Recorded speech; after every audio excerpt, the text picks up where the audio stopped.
to go ahead and start. We have a substantial number of people that are registered that I don't see in the participant list, but I also don't want to hold things up.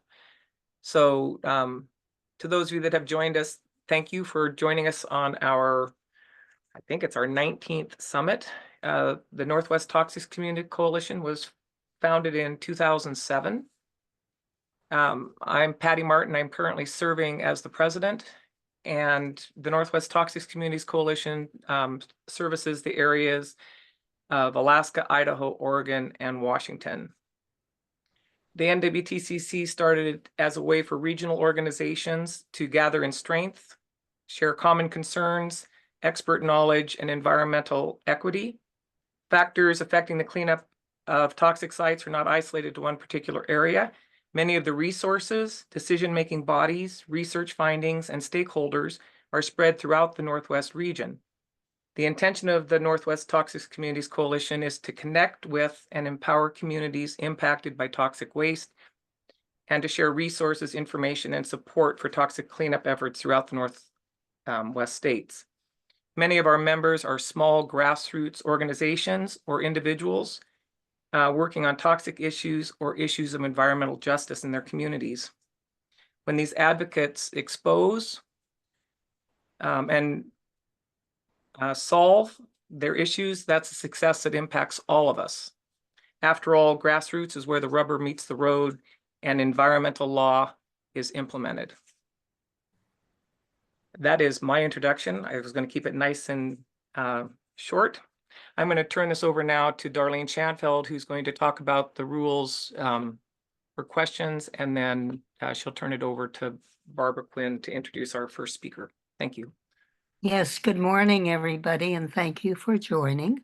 I'm going to ask everyone to mute themselves, and please, if you have a question or comment, put it in the chat, and I will read it to the and have the speaker respond to it. We will have questions after each speaker, and then we'll move on to the next one. Thank you.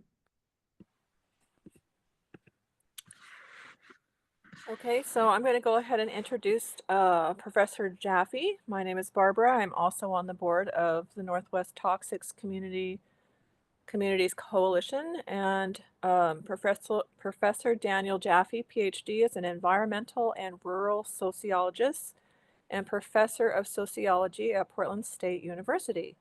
His research examines conflicts over water privatization and commodification. He is the author of a book entitled Unbottled: The Fight Against Plastic Water and for Water Justice. His talk is entitled The Bottled Water Industry and Communities Defending Groundwater in the U.S. and Canada. We really appreciate Professor Jaffe's presence and participation in this presentation, and welcome him. Hi, thank you. Thanks so much, Barbara and Patricia and everyone for being here, and thank you for the generous invitation to speak to your summit today. Let me go ahead and share my screen. Hopefully that will be visible, and hopefully you can still see me in the corner somewhere. I can't see. Looks good. Okay, great. There we go. That's perfect.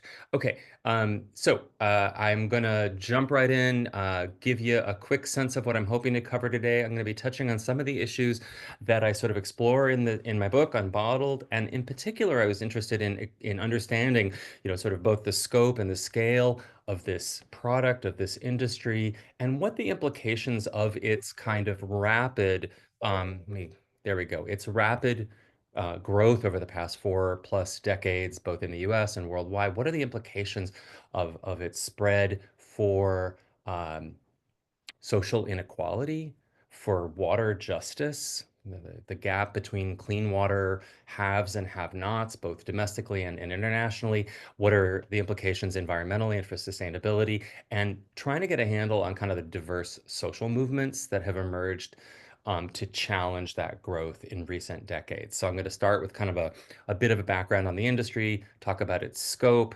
talk briefly about kind of some of the factors that are causing the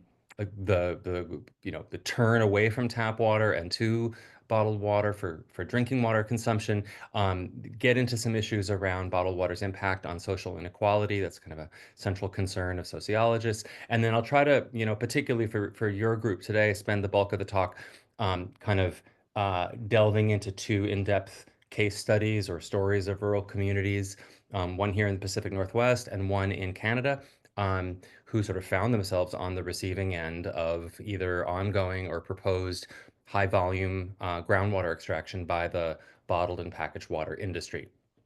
And the grassroots responses that emerged. Just really briefly to sort of situate myself, I'm a qualitative sociologist. This book project involved a combination of kind of ethnographic research, and long-term research, observation, and interviewing, as well as kind of analyzing documents and news media coverage, et cetera, public statements. And you'll see sort of a mix of all of that in the talk. One of my goals in writing this book was to get a handle on the scope of this industry and this product. And one of the things that jumps out at me right away was bottled water turns out to be the world's most consumed packaged beverage by far, leaving the others now in the dust. 455 billion liters in 2022, that's about 120 billion gallons, when that means it is responsible for the single largest slice of the estimated 600 to 700 billion single-serve plastic beverage containers that are consumed and disposed of every year, the vast majority of which end up in either landfills or incinerated or in the aquatic and marine environment. And bottles and their caps have been shown by multiple studies to be either the #1 or #2 marine garbage item. One study puts bottles and their caps at 50% of all marine waste. So really central to the global plastic, single-use plastic disaster and emergency that we currently have. Bottled water being the biggest slice of that. And then its growth. Its growth has really been kind of inexorable since the late 1970s, early 1980s. If you're as old as I am or older, you will remember a time when there was no such thing as single-use plastic bottled water. Everybody, sort of turned to the tap. But it has risen relentlessly, really, since that time. And the black line here, the dark line, is consumption of bottled water in the U.S. in gallons per capita, gallons per person per year, and it rises every year except for 2 years in the Great Recession where it ticked down a bit, and then it just sort of continued its rise.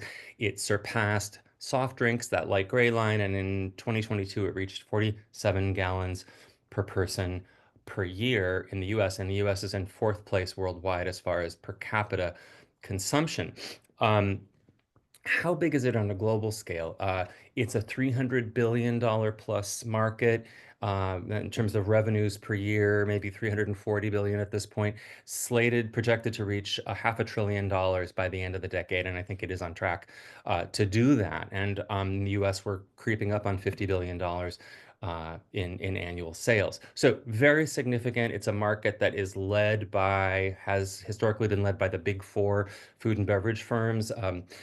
Nestle, PepsiCo, Coca-Cola, and the Dannon Group, and a number of other beverage firms as well. When you have a market that is $500 billion by the end of the decade, it raises important questions. And I wanted to sort of understand how significant bottled and packaged water is as a form of water commodification, or if you want, water privatization on a global scale.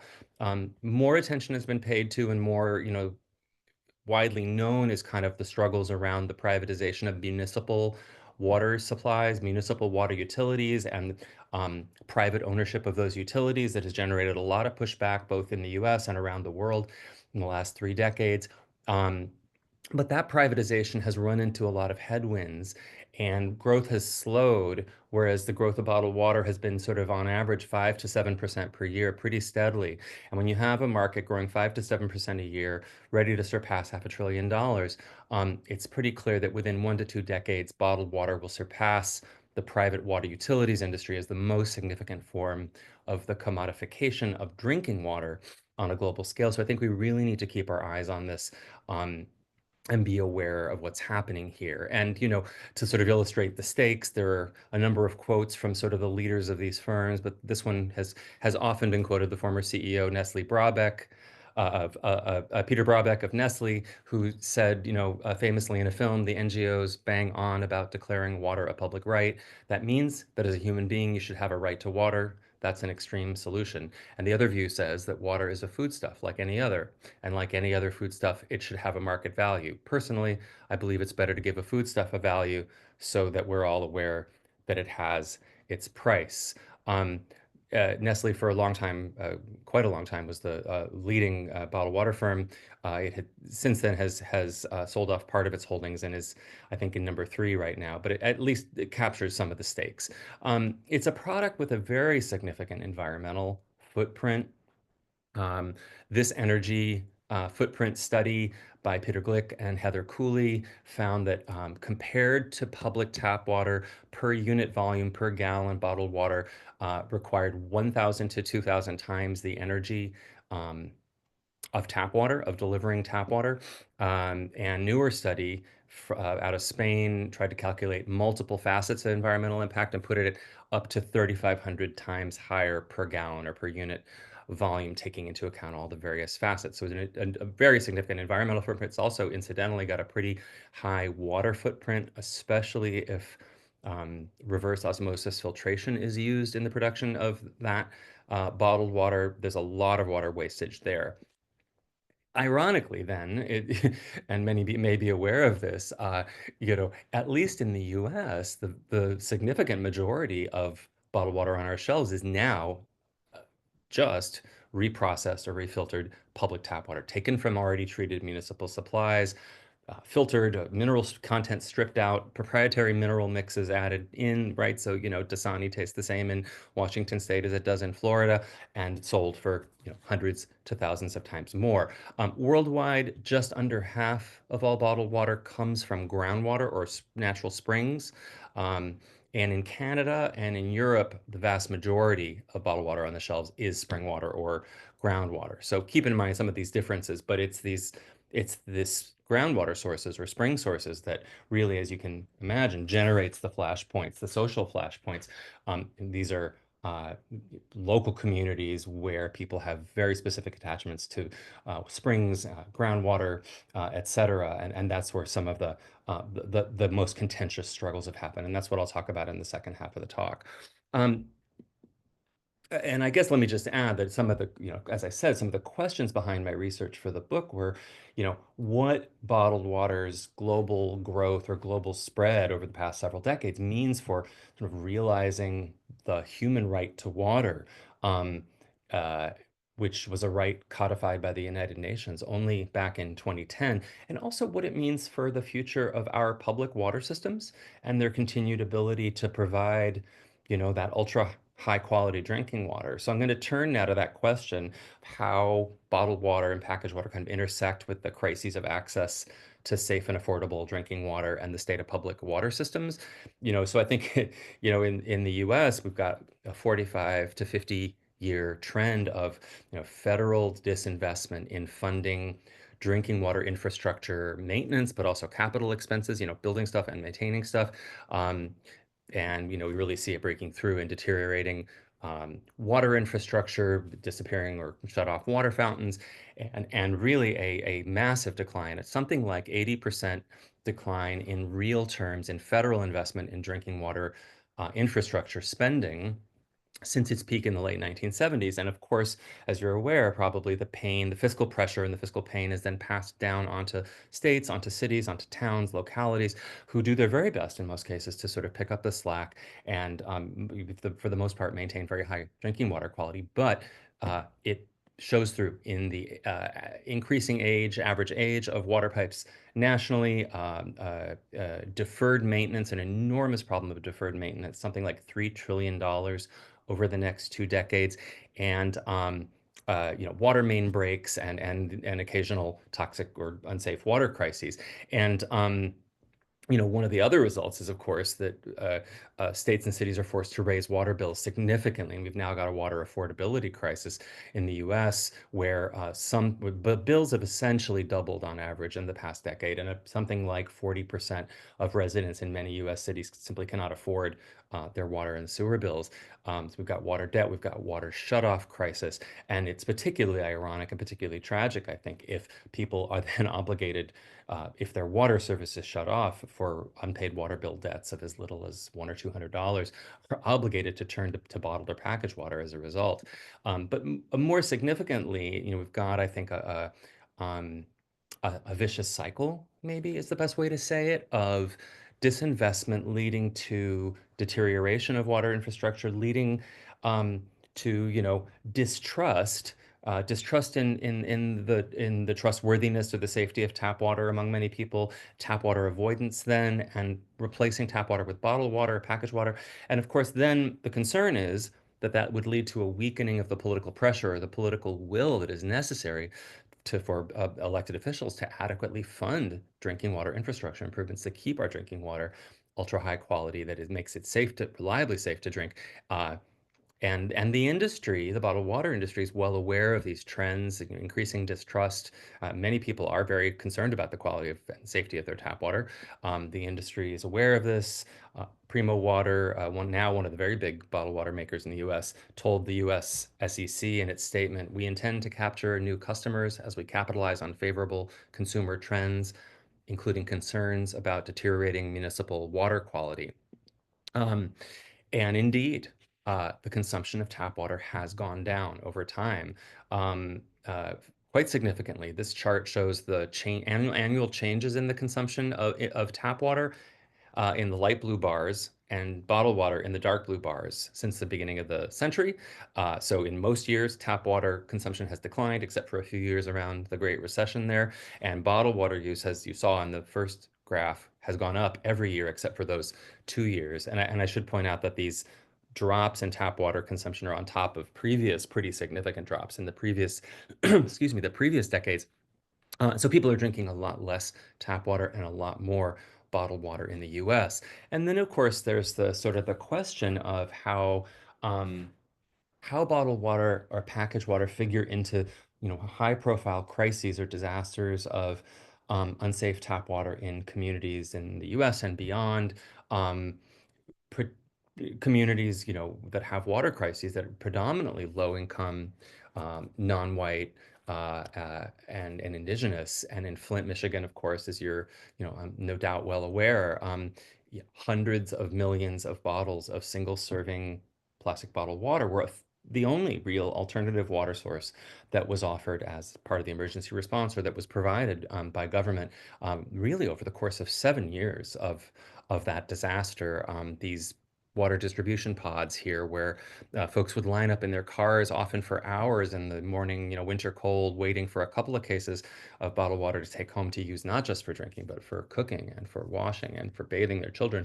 And those free water distribution pods ended at the end of 2022, but obviously thousands of residents in Flint still distrust their tap water and are reliant on bottled and packaged water. They were dependent on that. And similar situations obviously arise around the country, places like Jackson, Mississippi, communities in places like the Central Valley in California, predominantly Latino rural towns where water is treated but is not able to be treated sufficiently, and folks relying on or dependent on packaged water.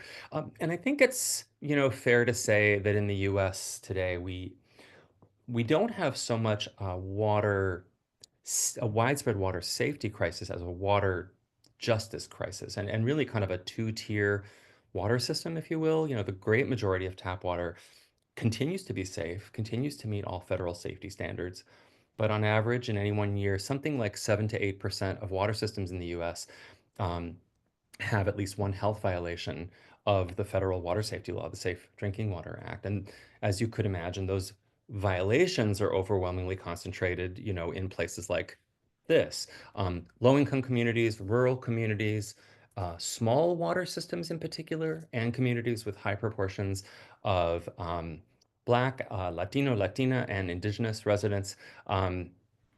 that's where the problems are concentrated. And I will just, mention that this doesn't speak to the sort of roughly 13-ish% of US households who get their drinking water from wells.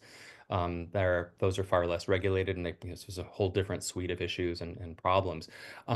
But these communities are really where the drinking water violations are happening, as this quote shows, and people's concern about tap water safety really varies along lines of income, but also race and ethnicity, right? Where white households and upper income households have high levels of concern, but nowhere near as high as non-white households and lower income households. And just to be clear, well, and I should add that those who distrust their tap water the most are the ones who spend the most, disproportionately more, to purchase bottled or packaged water as a result. And I just want to make clear that what I'm not arguing is that this is in any way primarily a case of misperceptions. Notwithstanding some of the industry's efforts to sow doubt about the safety of public tap water, I think we need to view these patterns as a rational reading by people in structurally disadvantaged communities of the uneven distribution of genuine risks and threats to tap water safety, excuse me, in the US today. Another aspect of the justice question is around bottled water relates to its far higher cost relative to tap water, right? So I tried to get a handle on this, did a comparison of several brands in my nearest grocery, Fred Meyer, and tried to price out the average annual consumption of bottled water, that 47 gallons, for an individual and for a family of four. So that right-hand yellow bar there is the cost of that average annual consumption for a family of four, and depending on the package, store brand run you about $250, up to Aquafina running you $2,700 a year. And so we are, whereas on the far right-hand blue bar, the cost of the same volume of public tap water, average cost, 94 cents, less than $1 for the same volume of water. So we're talking hundreds to thousands of times more per unit volume. And of course, that 47 gallons is only if you're drinking the average consumption. But if folks, due to genuine or perceived tap water safety issues, are turning to bottled or packaged water for more uses, such as washing or cooking, then the costs become very significant and clearly well into the thousands of dollars per year. And I will also acknowledge that if folks are turning to these kinds of sources, water kiosks, water refill machines, as you see here, they're unevenly distributed around the US, especially in places that it turns out have had water quality violations. The cost per gallon is going to be less, but it's still going to be significantly more, excuse me, than the cost of accessing public tap water. And just quickly then to look at, the question of who consumes bottled water and why. There's this sort of traditional story, which is bottled water is a discretionary product and it's, consumed mostly by folks who have a little extra money to spend.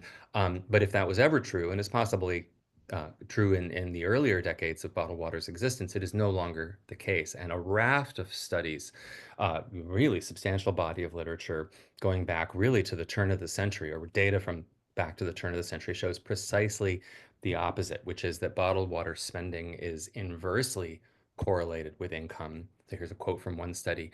Contrary to expectations, tap water consumption was higher at higher incomes, whereas the consumption of bottled water was higher at lower incomes. So we've got and bottled water spending being highest in non-white households, lowest in white and also Asian households, and dramatically, 1 in 5 Americans now no longer drinks a drop from the tap at all.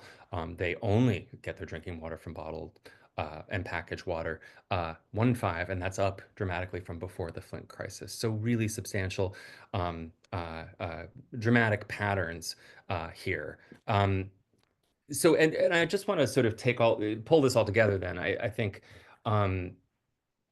taking all of this into account, kind of in the book, I sort of argue that, situations like this of dependence on bottled and packaged water, communities that have to depend on it in the medium term, in the long term, not necessarily in the aftermath, the short-term aftermath of a disaster, an earthquake, a hurricane, et cetera, but medium to long-term dependence on packaged water really can serve as kind of a marker of water injustice. It really is a kind of a red flag indicating that the human right to water is being abridged or denied due to the far higher cost of that water compared to public tap water.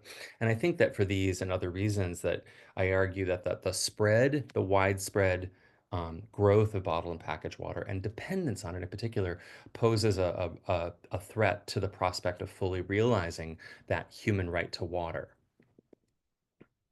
Okay. Now I'm going to sort of take a breath and turn to the other part of the story, the movements that have emerged to challenge the growth of this product. And I in the book I kind of focus on two major facets of these movements at both ends of the product chain, if you will, where what's happening where the water is being extracted and what's happening where it's being consumed. And I'll give the most attention to the first of these, where the water is being extracted.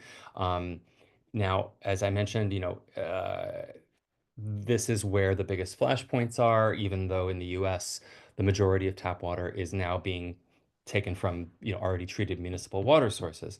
But, here many are familiar with the story of what happened in the Columbia Gorge in Cascade Locks, Oregon. We have a story of a decade-long struggle over Nestle's proposal to build a large plant, to $50 million bottling plant to bottle state-owned spring water in Oregon's Columbia Gorge, 40 miles up the road from me here in Portland. This is a former timber mill town. Here's Cascade Locks on a rainy March day. And at the time I started going to do interviews in Cascade Locks in 2010, the unemployment rate was 20%. Hard hit economically, former mill town. A lot of support for Nestle's proposal locally, among local officials, among local residents. And the proposal was essentially to bottle state-owned spring water, Oxbow Spring, that was being used or is being used for a state-owned fish hatchery on the edge of national forest land, with complex water swap involving the town, the state, and the company. It's too complicated to sort of explain in its full detail, but the fact that it was state-owned water proved to be sort of a crucial element. The opposition emerged quickly, but the opposition coalition for many years was kind of centered in statewide organizations or Portland-based environmental and labor groups, and their efforts focused largely on the kind of state-level approval process through the Oregon, the the water board, the state water agency, and here's the occasional rally in Portland. Here's one from 2011, I believe. But in 2015, this issue just sort of exploded into the public eye. Had been chugging along in the background through sort of this laborious legal process. But beginning in 2015, things changed utterly. And what happened? Several things going on at the same time. As you recall, there was a widespread drought across the western U.S., very severe drought. Most of Oregon was declared in drought. The backers of the project, the local officials, state officials, and Nestle had all sort of gotten tired of waiting for the multi-year approval process, and they sort of moved it off of a sort of a slower track, requiring a public interest review process for the environmental impacts, and onto kind of a fast track for approval.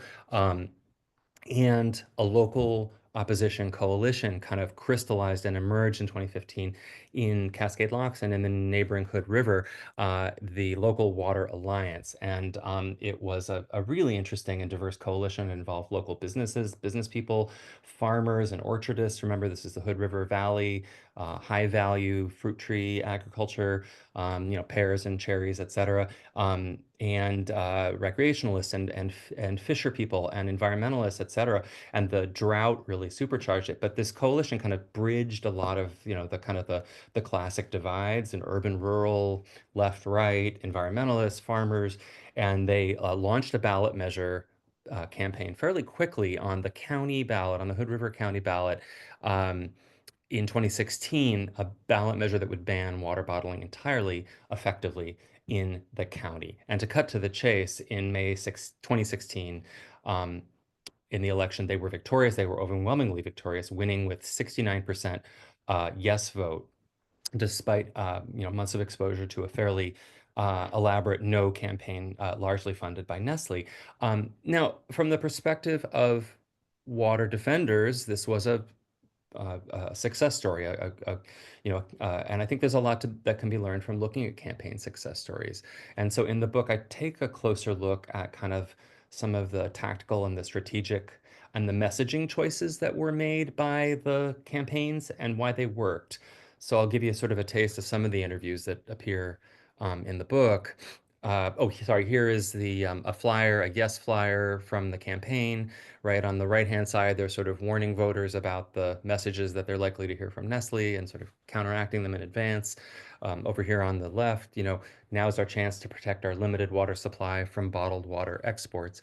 And that framing of water bottling as exportation proved to be really central to the campaign, even though this water was most of it was unlikely to cross international borders and truly be exported, but the removal of water from the watershed ended up being a central message. And representative of Food and Water Watch, which was part of the broader opposition coalition, told me water exporting immediately sounded like a terrible idea for farmers or even local people who just understood that the county depends on agriculture. The way we got past the laissez-faire bent of libertarians is that water is different. Your neighbor selling out to Nestle lowers your water table. Any neighbor making a deal with Nestle lowers the water table.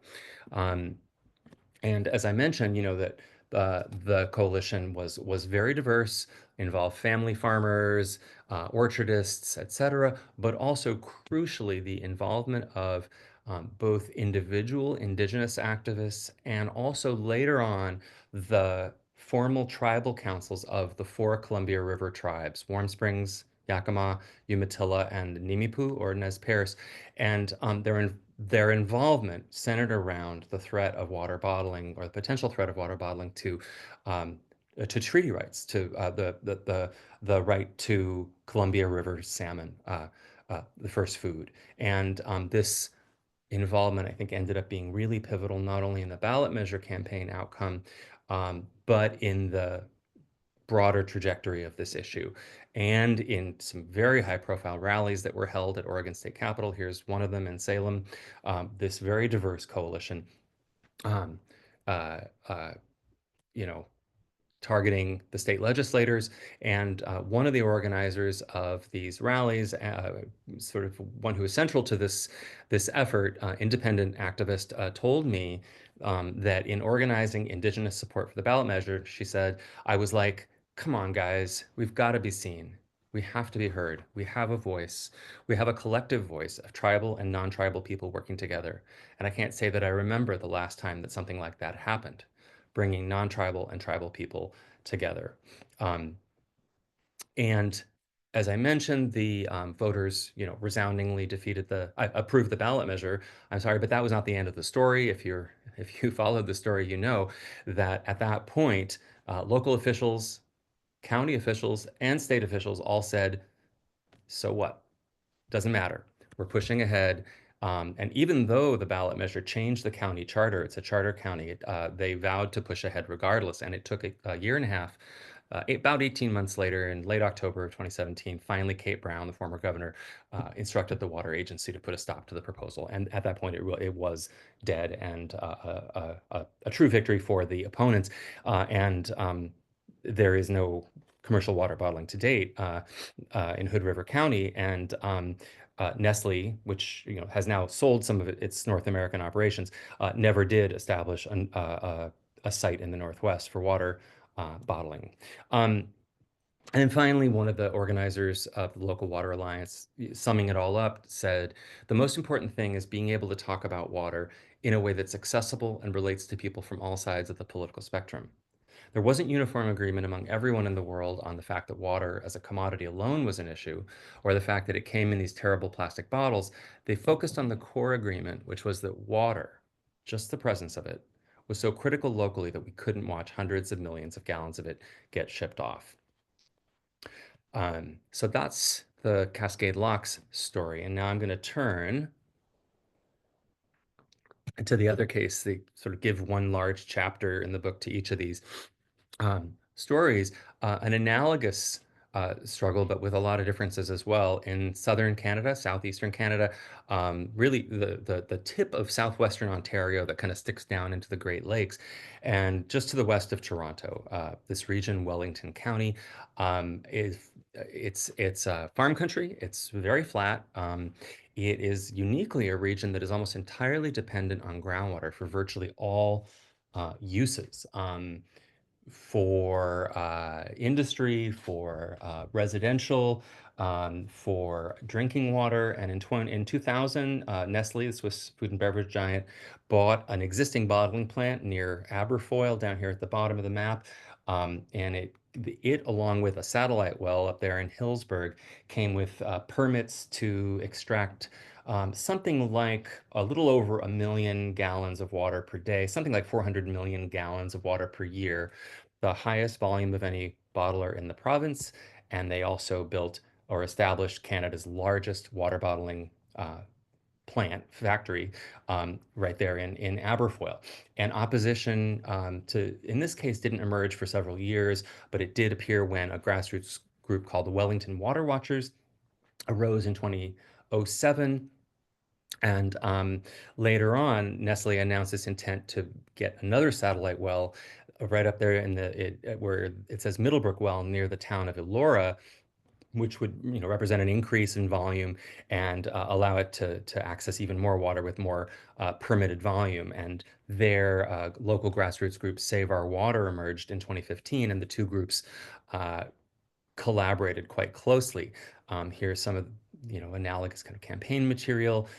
The emphasis here is on plastic, as well as on demand that the industry be phased out within 5 years or within 10 years, focus on the provincial government. The messages in some cases were parallel, right?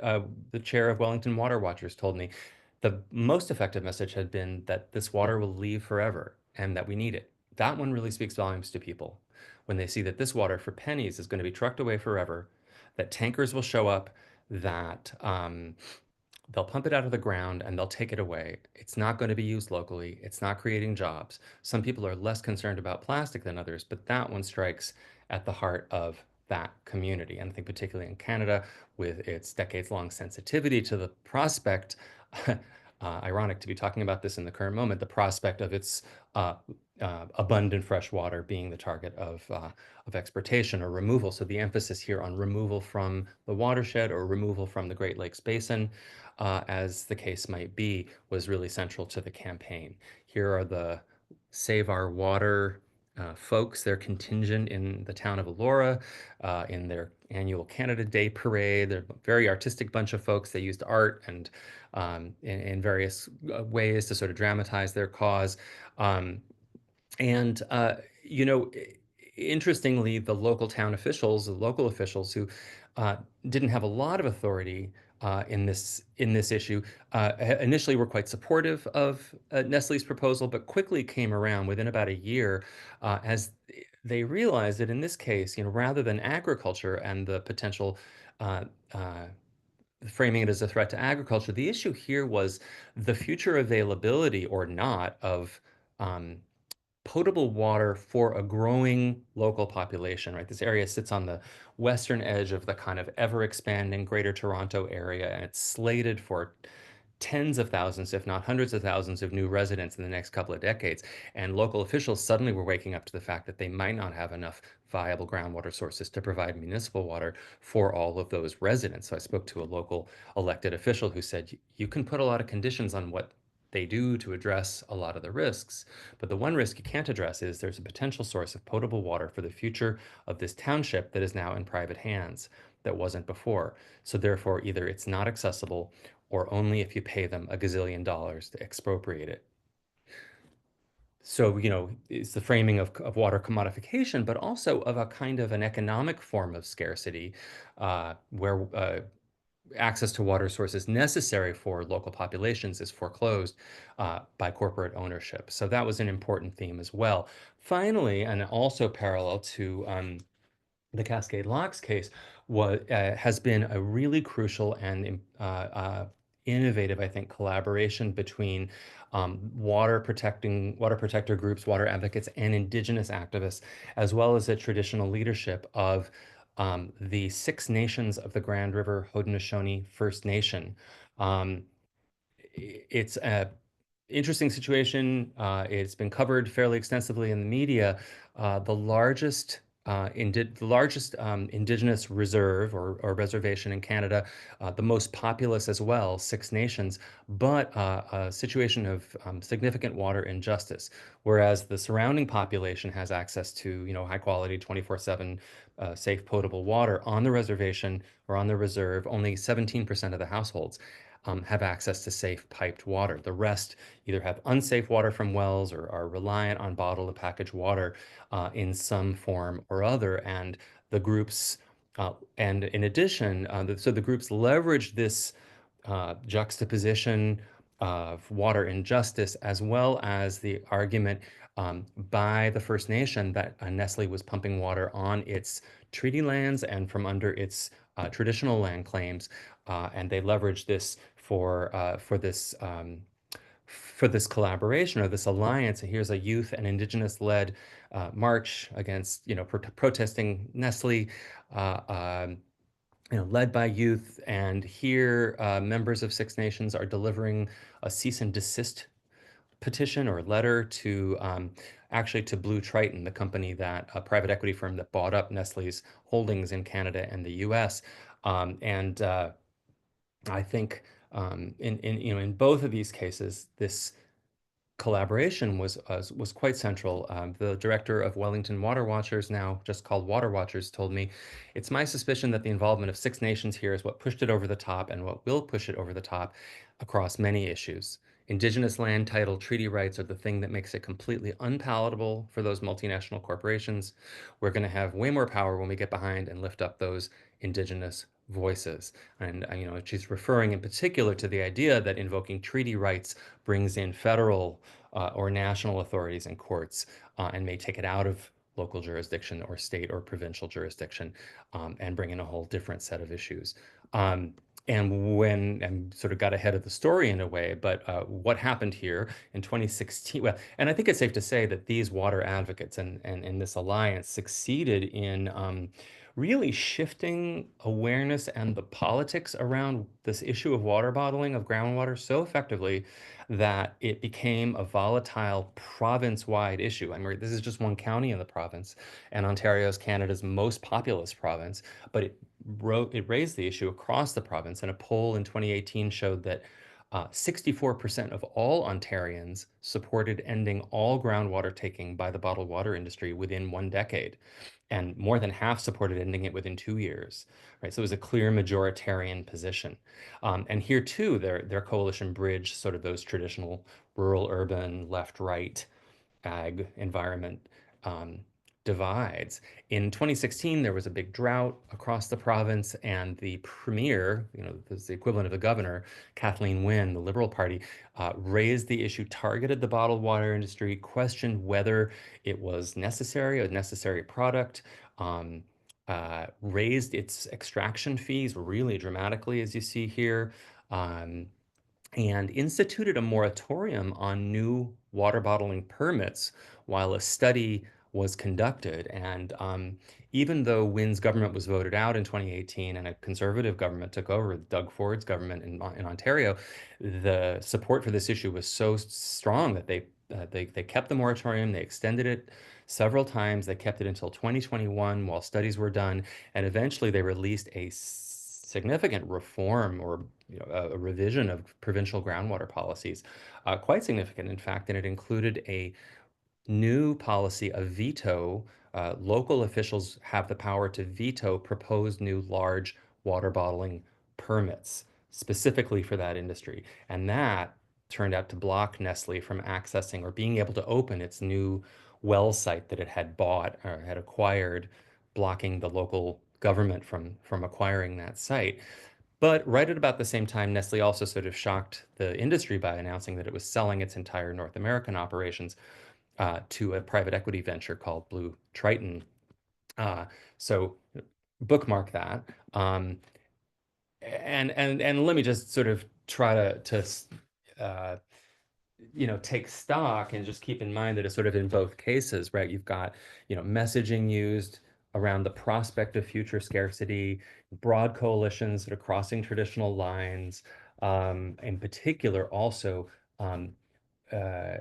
indigenous, non-indigenous alliances. They built majoritarian coalitions and shifted the politics at the state level so that the issue couldn't be ignored.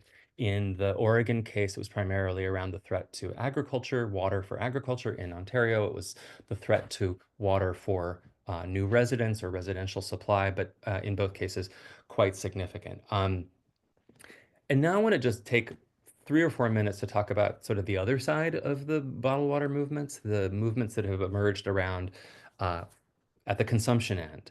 And this is kind of this hugely diverse constellation of efforts that I call the reclaiming the tap facet of these movements. Is sort of this constellation of efforts by local governments, universities, nonprofits, private businesses even, to do two things. One, ban both the purchases of bottled water by local governments or universities, and also ban its sale on university or public property.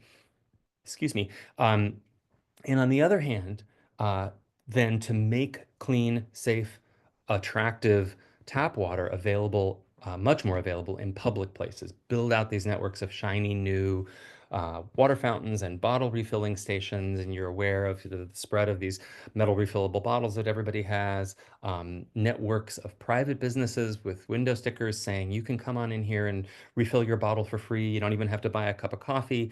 The spread of apps like the Refill app, phone app that was originally started in the UK, but now it's gone global, and it lists 340,000 sites where you can get free, clean drinking water out in public, right? And this is synergy. It all kind of feeds on itself.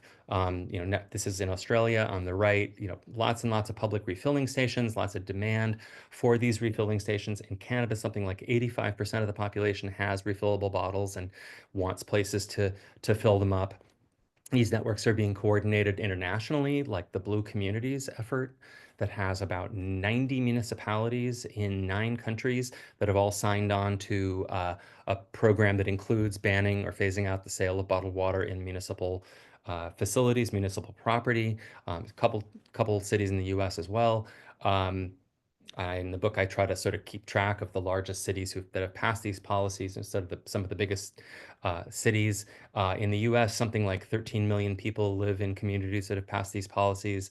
In Canada, about 14 million, and worldwide, it's something like 210 million people. So not insignificant.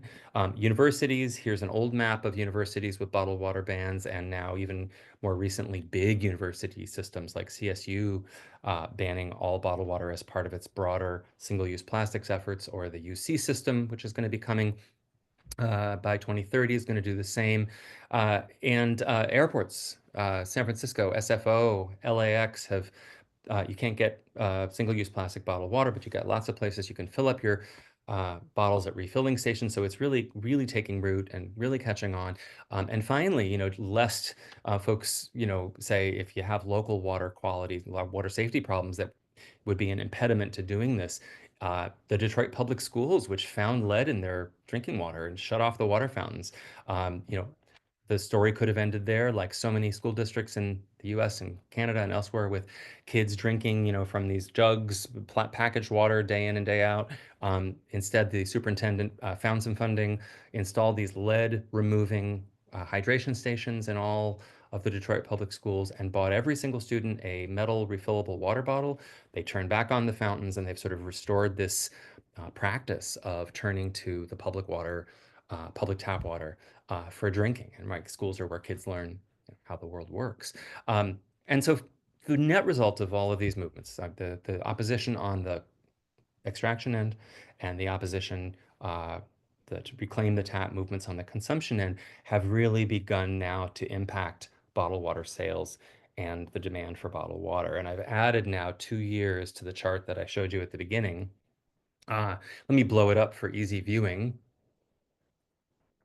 So the last years are 2022 and 2023, and for the first time ever, not during a recession, bottled water sales and consumption fell in the US, and has continued to do so. And that is really, I think, a really significant development, a real sea change. And really, it's only the third and fourth year in history that this has happened after 45 years of steady, essentially relentless growth.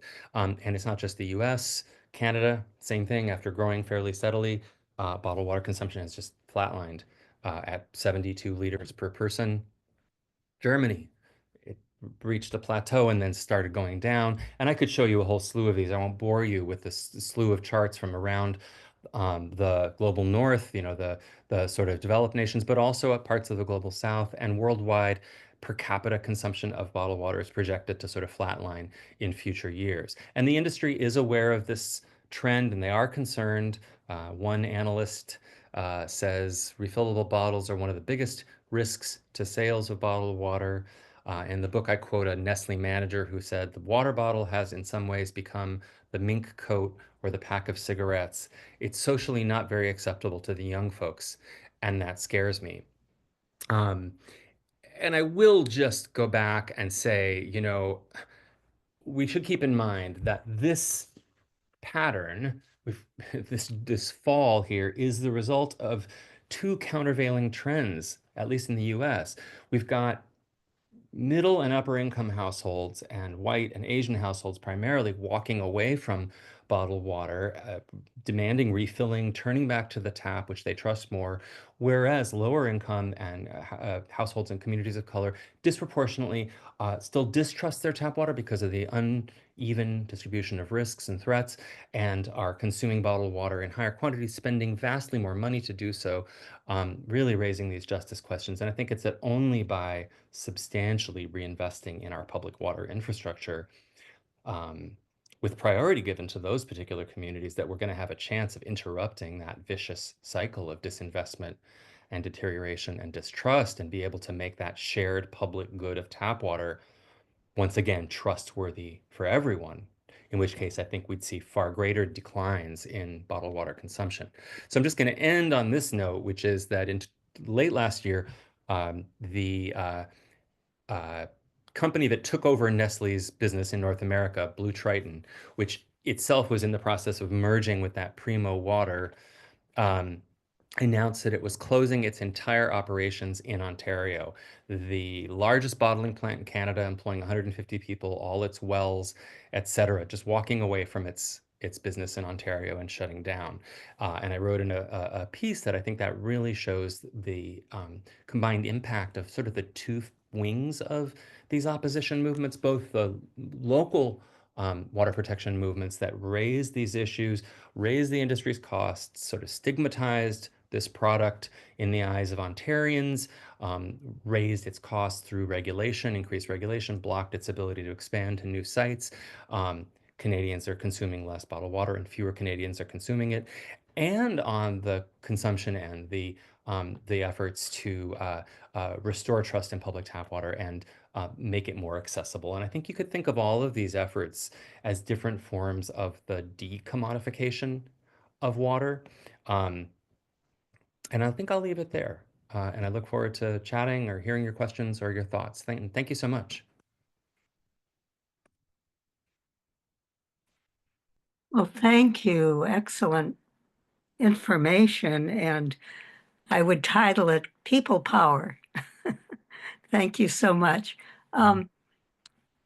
You alluded to the Great Lakes, and I hope you'll stay with us to hear about the Great Lakes Compact. Sure. Yeah. Which is another way that water was not allowed to be taken. We've only had one comment so far, and let me put on my glasses, and it's from Vivian, I hope I pronounced it right, Zazao, who says, and now we have to worry about microplastics in bottled water, even in tap water, actually, and PFAS, which is why I buy only glass water bottles as well as use a good water filter. And that's superb advice. Yes, and even Like that not if you want. spending for bottles, you can just use a glass jar.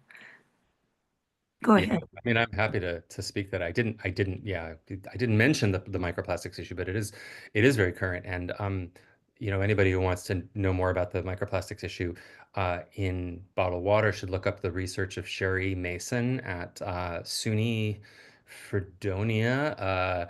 She and her co-authors have published some really important work. First, it was on microplastics in bottled water, and they found very high levels, surprisingly high levels. Uh, and they crucially did the comparison to tap water and showed that there were dramatically higher levels in bottled water than in public tap water. It was something like an 80-to-1 ratio, if I'm not mistaken. But more recently, then I think sometime last year, there was a whole slew of reporting on the newer studies that looked at nanoplastics, right? These very, very microscopic fragments. And there, the researchers were shocked at what they found. Really startling levels of nanoplastics in bottled water. Again, very uneven. And I don't know that I've seen studies yet that prove the comparison to tap water. But it does appear that the bottle caps are one big source of the microplastics, as well as the bottles. But sure, that's another environmental and personal health reason to be concerned. And filtration, filtration's a really important and interesting question. And I haven't written a lot about it, but I think filtration, if you think about it, and it's interesting in the industry's reports and literature, one of the things they express concerns about, in addition to kind of the refilling movement, is the increase in filtration. People buying home filters, or people getting refrigerators that filter water, they see that as competition, because it's competition for their product. But filtration, if you think about it, is a way of remaining connected to the shared public good of public tap water while addressing concerns of taste, smell, microplastics, or whatever you might be concerned about. And I mean, let's face the fact, one of the reasons people turn to bottled water is that they say they don't like the taste of their tap water. Mm, Now, it's complicated because one of the reasons tap water sometimes doesn't taste good is due to the byproduct of the very things that make it safe to drink, is right, the byproducts of chlorination. Um, but we have to take those concerns seriously. And it's also true that I think if people have been exposed to that kind of standardized bland taste of bottled water like Dasani or Aquafina, that comes from refiltered tap water, then by contrast, public tap water may taste unusual. So I think, if filtration, right, and a lot of that you can leave water standing for a couple of hours and much of the smell or taste goes away, but filtration is very legitimate. And I think it's a way of remaining connected, and therefore kind of invested in the future and the fate of our public water systems, while addressing those concerns. yes. We have a comment from Richard Freeman. Thank you, Professor Jaffe. Excellent. You likely know that Blue Triton, at least in California, does not pay for the hundreds of millions of gallons it takes and has taken for many years. Right. So, the particular, thank you for that comment. I mean, the particular, uh, site fight, if you will, in California has gotten the most attention is the issue in the San Bernardino National Forest in far southern California, where Nestle had a permit. Sorry, it was pumping water on an expired permit. Was found to have expired, 3 decades earlier. Was continuing to pump, taking water out of the national forest, and then of course Nestle was purchased by Blue Triton, and now it's been sort of absorbed by Primo. But the California local activists forced the California Water Board, I believe, to get involved. They have been told, I believe, now not to continue pumping.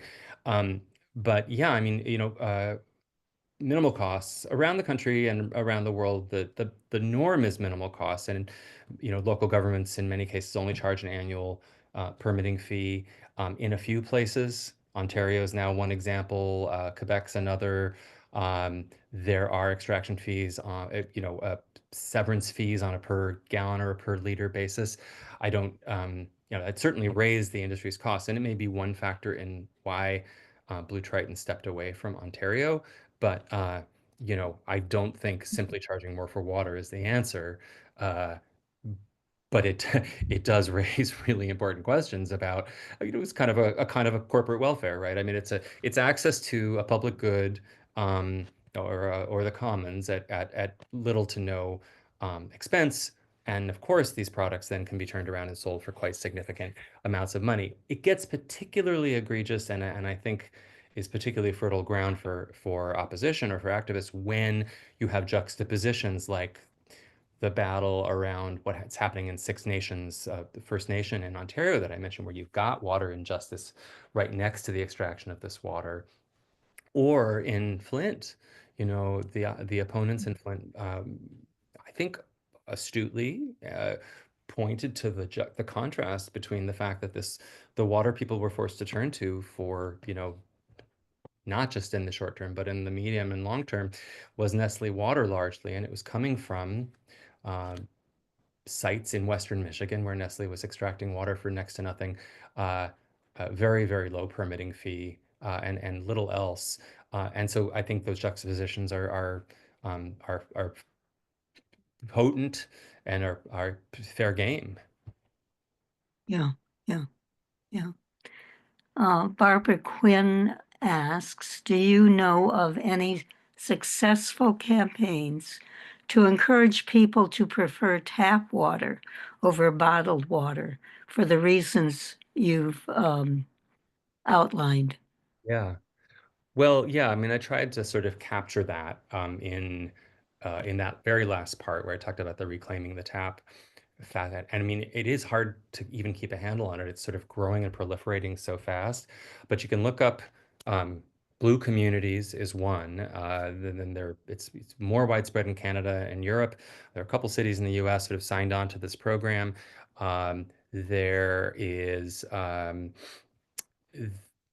and a lot of the action is actually at the local level where local activists, students, environmental groups, others kind of pressured local officials um, to stop buying it for local government use. And the argument there is a pretty straightforward one. It's like if you are the local government who's providing, local governments usually run the water utilities.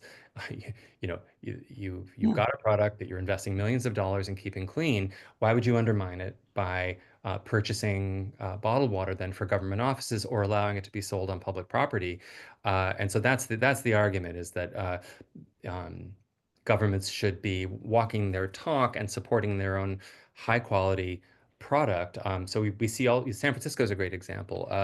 They have passed a string of increasingly stringent um, ordinances that ban sales of most uh, single-use bottled water on public property. You can't get it in a park. You mm, can't get it in mm, anywhere on public property. If you have an event in a public park, um, you can't sell it. You have to hook up to the water mains in the park and provide drinking water for free through refilling stations and that sort of thing. And in the book, I chart governments around the world that are doing the same thing. Sydney, Australia, um, you know, European governments, big cities in the US, New York, and others have done the same. So, certainly there's room for that. And then the flip side is obviously if you're going to take it away from government offices and public parks, you got to replace it with something. And if the industry has one semi-valid complaint or criticism,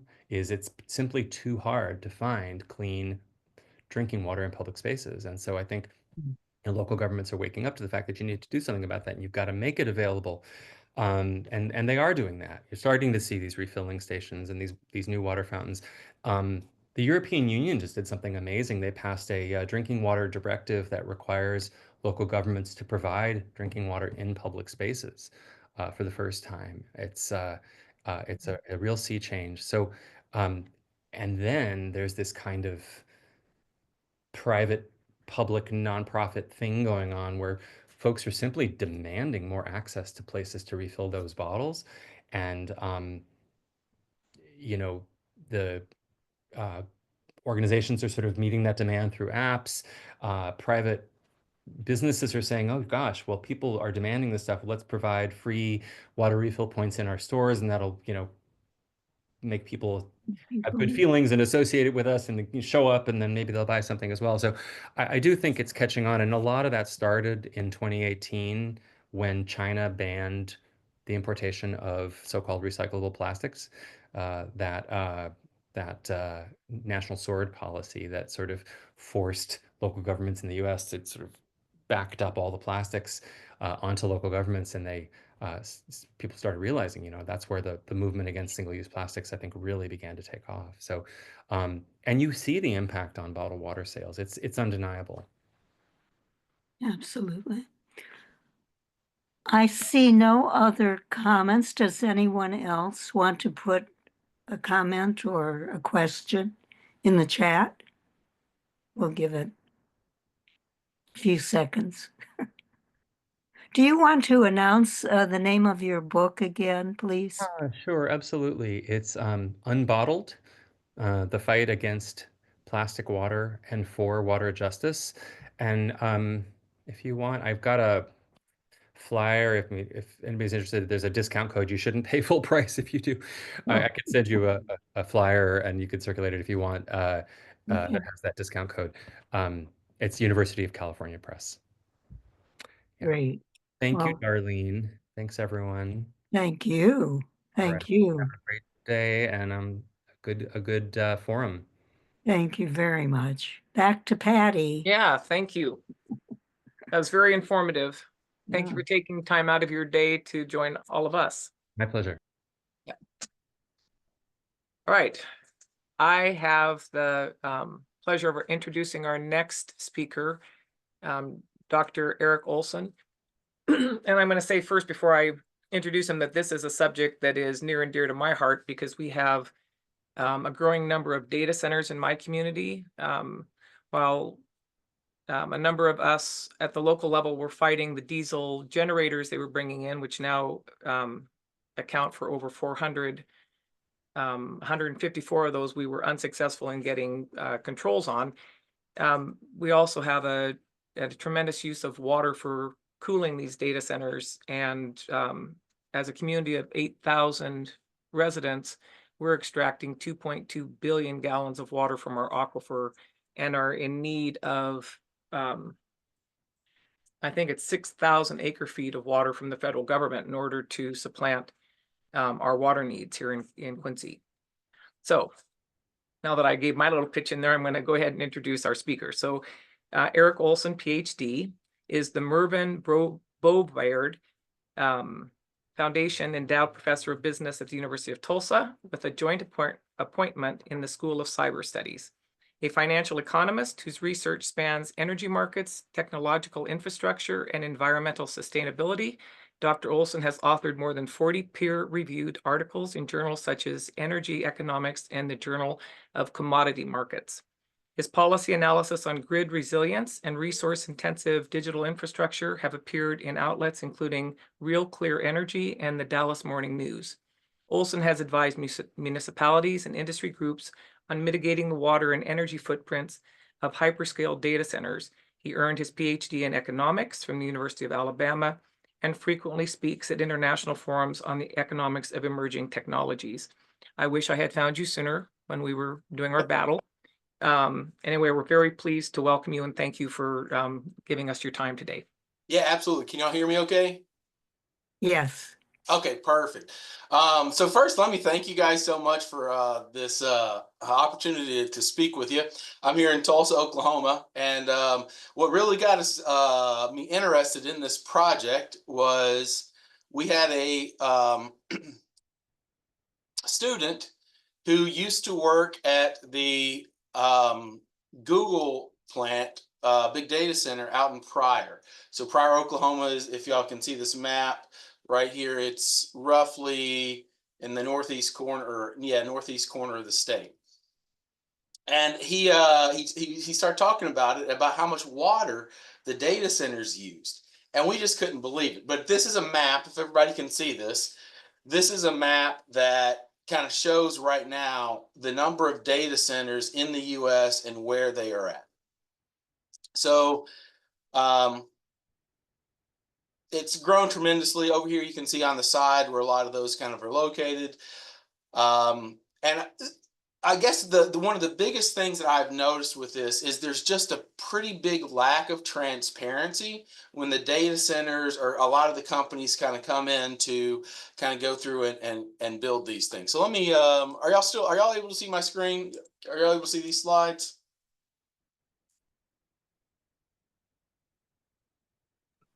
Yes, we can see them. Yeah. Okay. All right, thank you. Okay, so here's the actual growth. And usually these are kind of the hyperscalers. So think about kind of your big tech companies, et cetera, and kind of what takes place with this. So yeah, the forecast coming out, this came from Boston Consulting Group, is that the amount of power that the data centers use is absolutely enormous. So why is that related to the water? The more, obviously, the more power that the data center is using, the more heat that gets produced. The data center engineers got to figure out a way to get that water out or get that data center cooled back down. And typically what they end up doing is they use actually just the drinking water to do that. Okay. So obviously with generative AI, the growth in the data centers have really accelerated since ChatGPT and all that kind of stuff started a couple years ago. Typically, this is kind of the shocking thing. The traditional, and I'll talk a little through the intuition here in a second, the traditional cooling that water centers use or data centers use, they use roughly 3 to 5 million gallons of potable or drinking water per day. That's just absolutely astounding. This was before the AI and the ChatGPT and the generative AI. That problem is going to get worse probably over the next 5 years. Dr. Olson, Dr. Olson, excuse me, could you put your presentation in the slideshow? Oh yeah, is it not in there? Well, it's not in the full screen. Oh, look, yeah, give me just a second.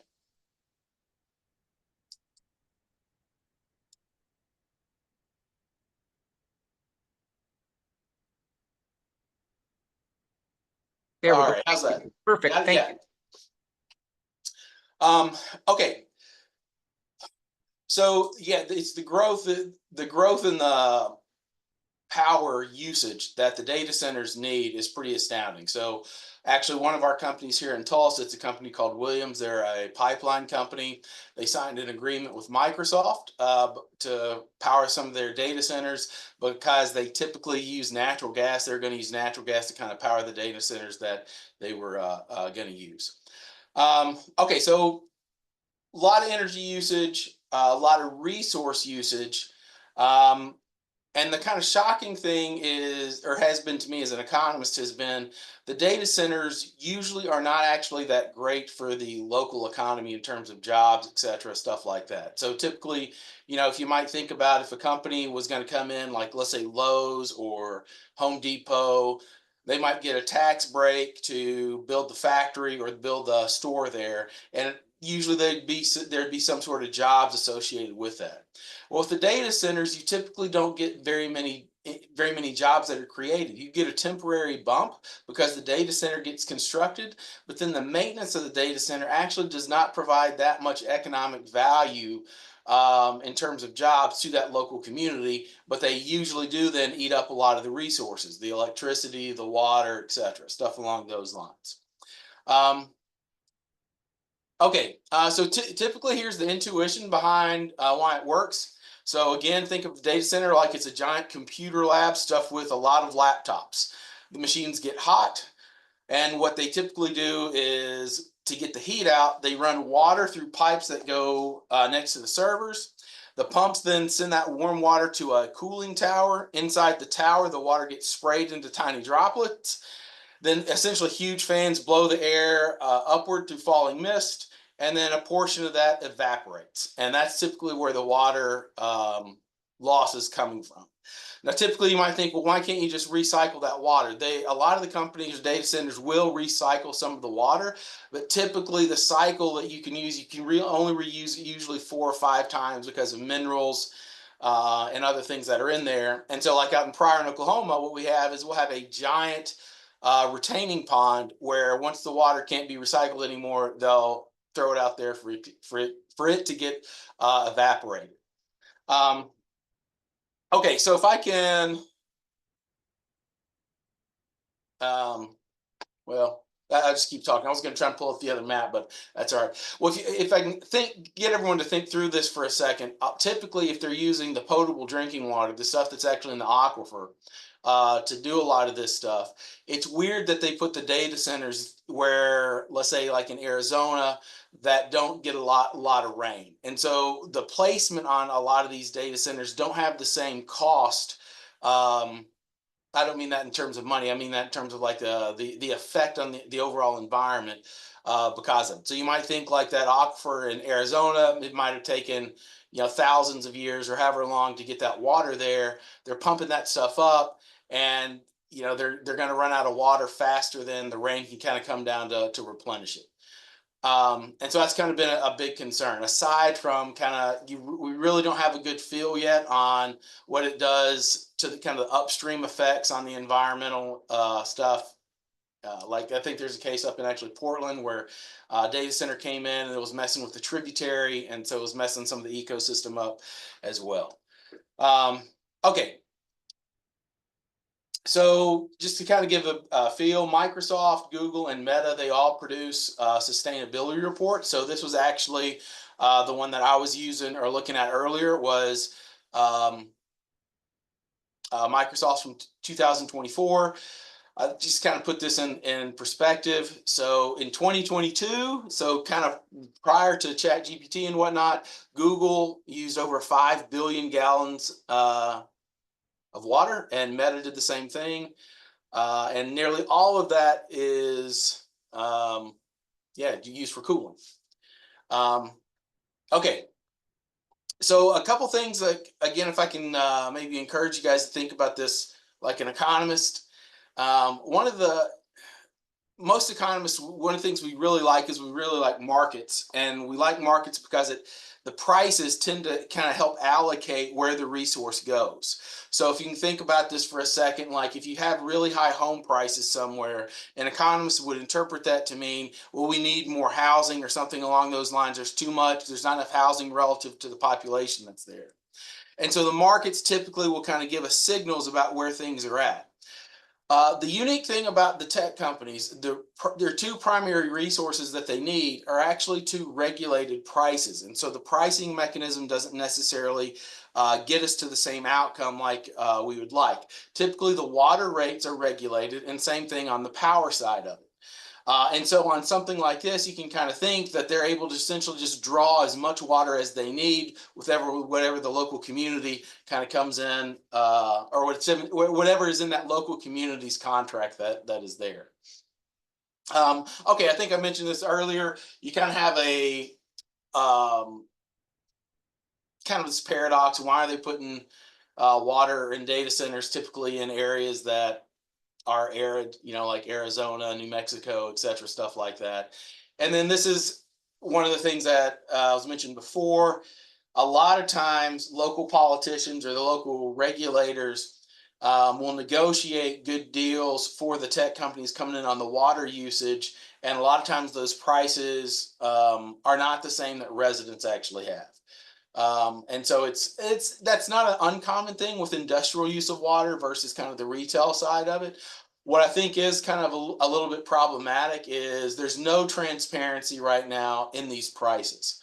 It took, I think it was up in Google, a reporter, I think, oh, well, let me not say that because I can't remember the exact details of it. But I think what ended up happening was Google essentially sued to try and keep their water usage from becoming public because they said it was essentially a trade secret on how they design stuff. And in reality, they were just trying to get transparency on kind of what's going on this. So there's essentially, I think a lot of the tech companies, they're actually very resource intensive.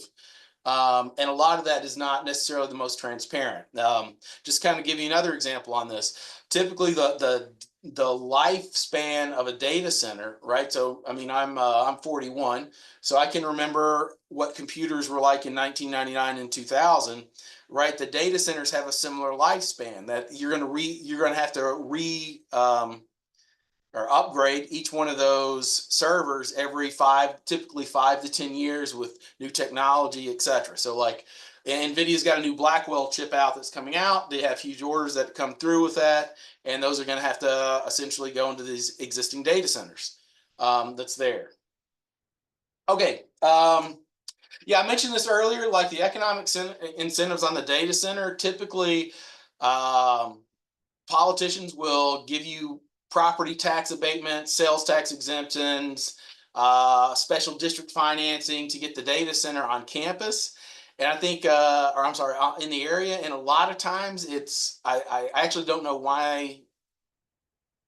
You get a little bit of tax revenue because you'll get like the taxes the company will pay like on their existing capital stock, like a data of the servers, but they don't really provide that many jobs at all.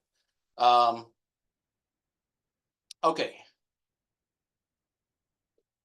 So I think I mentioned this before. Water evaporation is the workhorse model. That's really where it's going.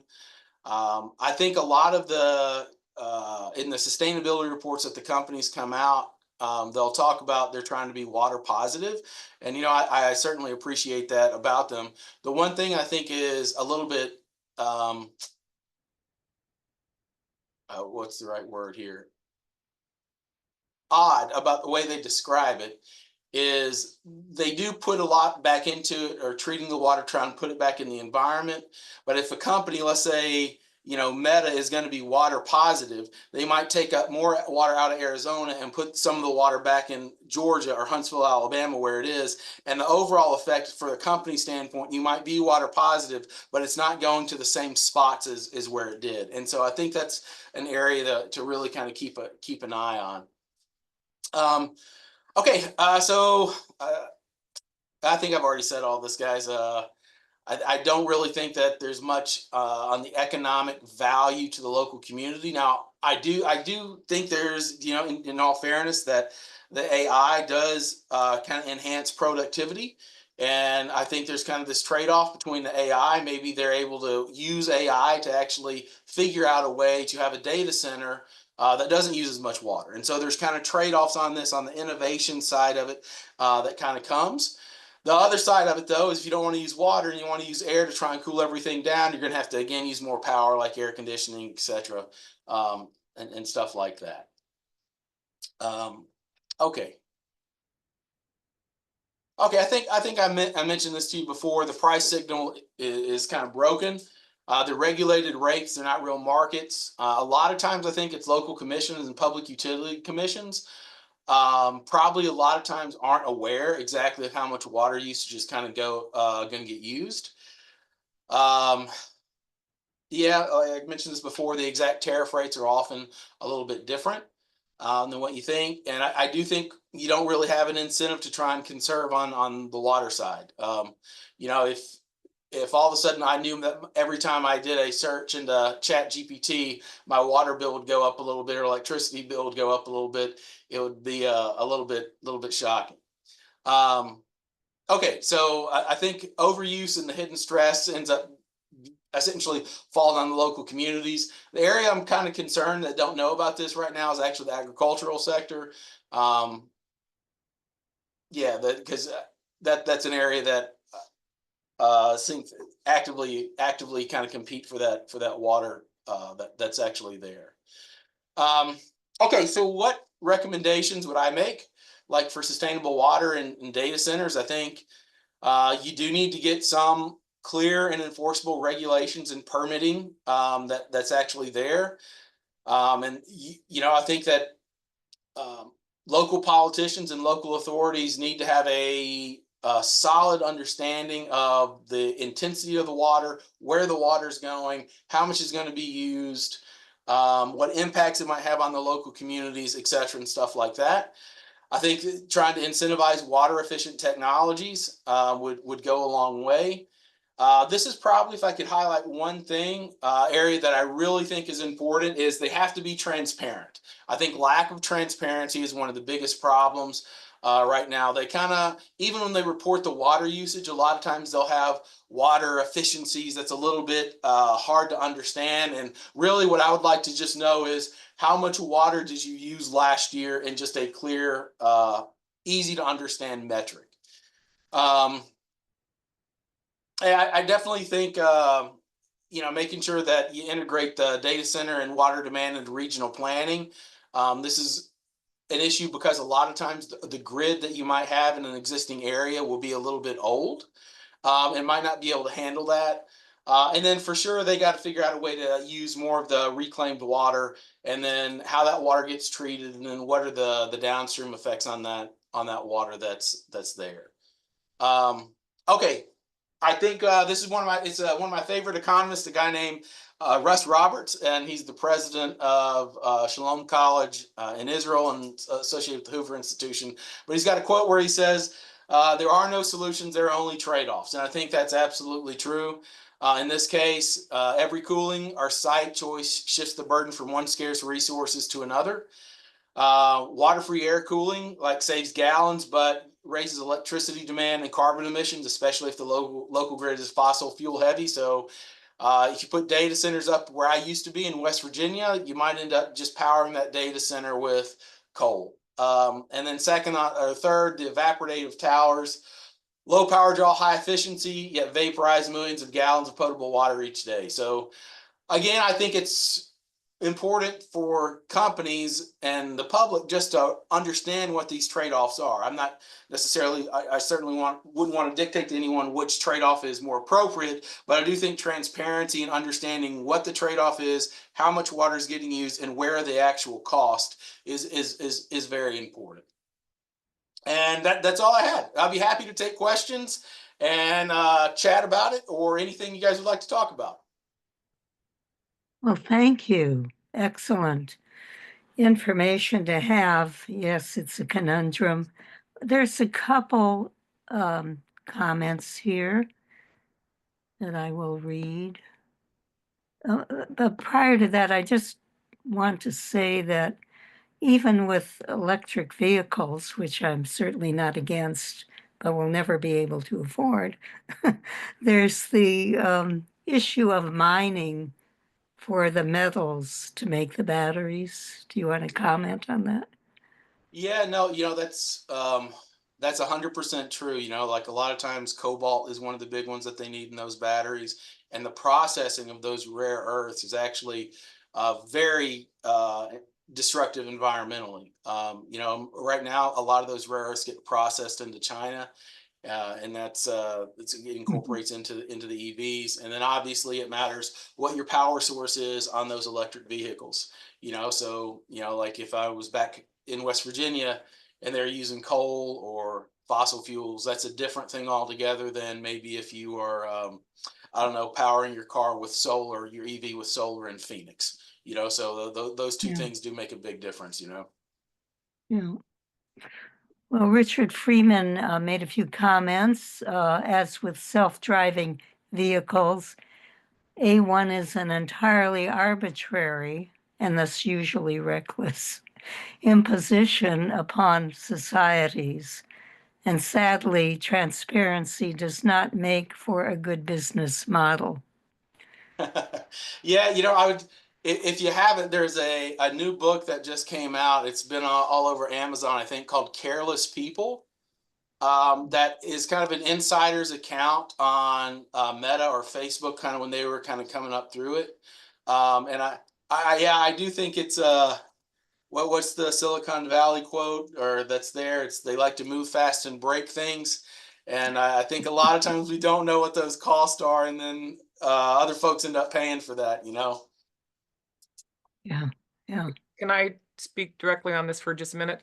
When Microsoft first came to Quincy, which was 2007, the first engines that they had here, or the first data center that they had, was using 92.5 megawatts an hour. Wow. Okay. That was just for 24 for 24 locomotive size engines that were providing the backup power if they needed, to keep that going. I think people don't realize that once you put something on the cloud, those data centers have an obligation to protect that. Yeah. And so they have to have some sort of backup mechanism. I was interested, you said natural gas, but here we were told they couldn't use natural gas. That's what all the data centers said. And so they're using our cheap hydropower, right? Yeah. But to put this in perspective, most homes maybe use 1 megawatt a month, right? So at the time they first came, they were already using enough electricity in Quincy to power 300,000 homes. Yeah. Okay, we now have 400 of those locomotive sized diesel generators. And so the electrical consumption is just massive, right? Yeah. And as I mentioned early on, we also have a water issue because now they are depleting the aquifer. We are in an arid area, right? Yeah. With little rain that really comes back to refill and recharge that aquifer. And so, plus as we withdraw it, because I was the mayor at one time of my community, and the first thing we did was a hydrogeologic study. Yeah. And we found that as we extract the water from the 400-foot level, that it's recharged by the contaminated upper 200-foot aquifer, right? And Yeah. so we're self-polluting, if you will. Yeah. If I can speak a little bit to that as well, like Absolutely. it's like as an economist, like I always would love to say, oh, the price should actually adjust, but it never does because it's fixed. So there's no mechanism, I think, without probably some sort of regulatory framework in order to try and get like what is going on. We've had water trouble out here to some extent in the fracking process. They'll use a lot of water when they go in there and frack, and then there's a huge kind of been debates about the extent to which then the fracking kind of messes with the water table here in Oklahoma, and then Pennsylvania was there as well. But yeah, it's astounding how much power and electricity these big tech companies have. What's curious about it is they have this, I think, reputation of being like environmentally friendly. That's what's been so puzzling to me about it. Like it's it's unique. That leads us into Barbara Quinn's question. Do you know of any examples anywhere of a legal requirement for industry to be transparent in their use of water and power? Legal? No. I don't. I think that's kind of one of those things probably that I don't know of that, but I think it should be there. Yeah. And Kelly Fuller asks, do you have any sense of the percentage of data centers that are being built or proposed for arid areas? And I don't know if that's in the US or worldwide. No, I don't. I know some of the folks like in Arizona and New Mexico, this issue is kind of the local communities where they are used to thinking about water. And those have kind of come up. Northern Virginia, let me share my screen again one more time.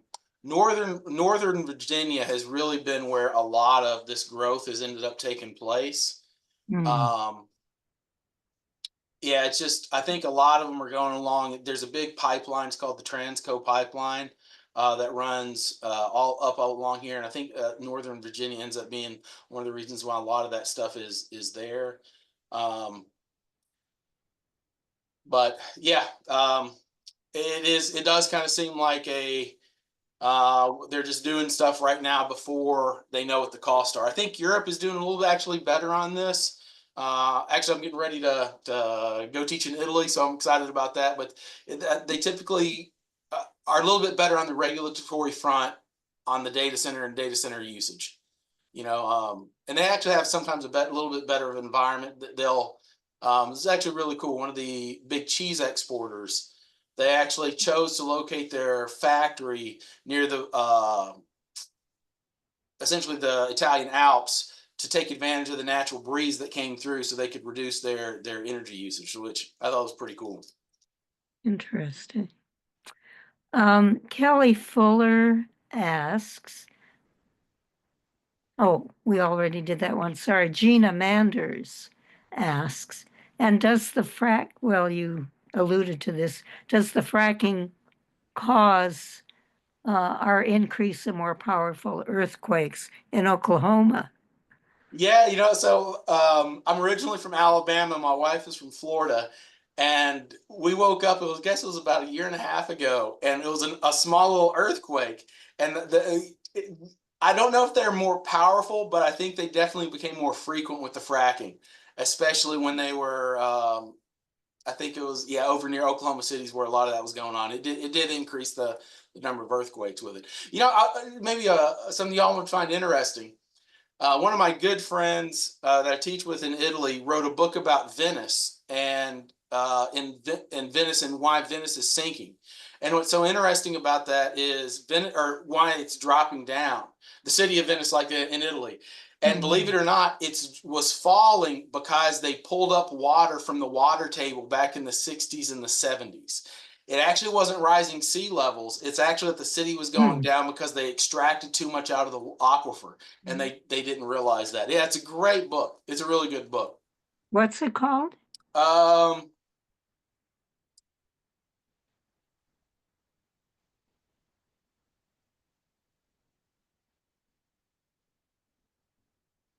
I didn't mean to put you on the spot. No, it's all right. I can find it real quick. Your tongue.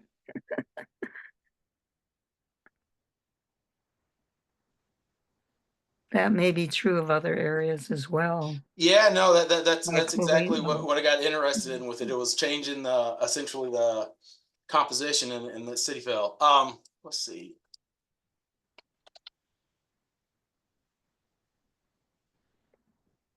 I'll just read in the meantime. Patty said, for cooling Google, put a data center above the Arctic Circle to cool it. Microsoft wants to put one in the ocean. Okay. Yeah, if I'll look up that book and I'll send it to great. Patty if that's all right. Yeah, and send you the link to it. Yeah, I will say this, that is kind of one of the other interesting areas that I've heard is people trying to put the data centers underwater. That's there. But again, it's like I said, you put them underwater, it's probably going to mess with the ecosystem and all the other stuff. There's just trade-offs on this stuff. Yeah. Elaine Packard asks, what are the problems with chip facilities? Water problems?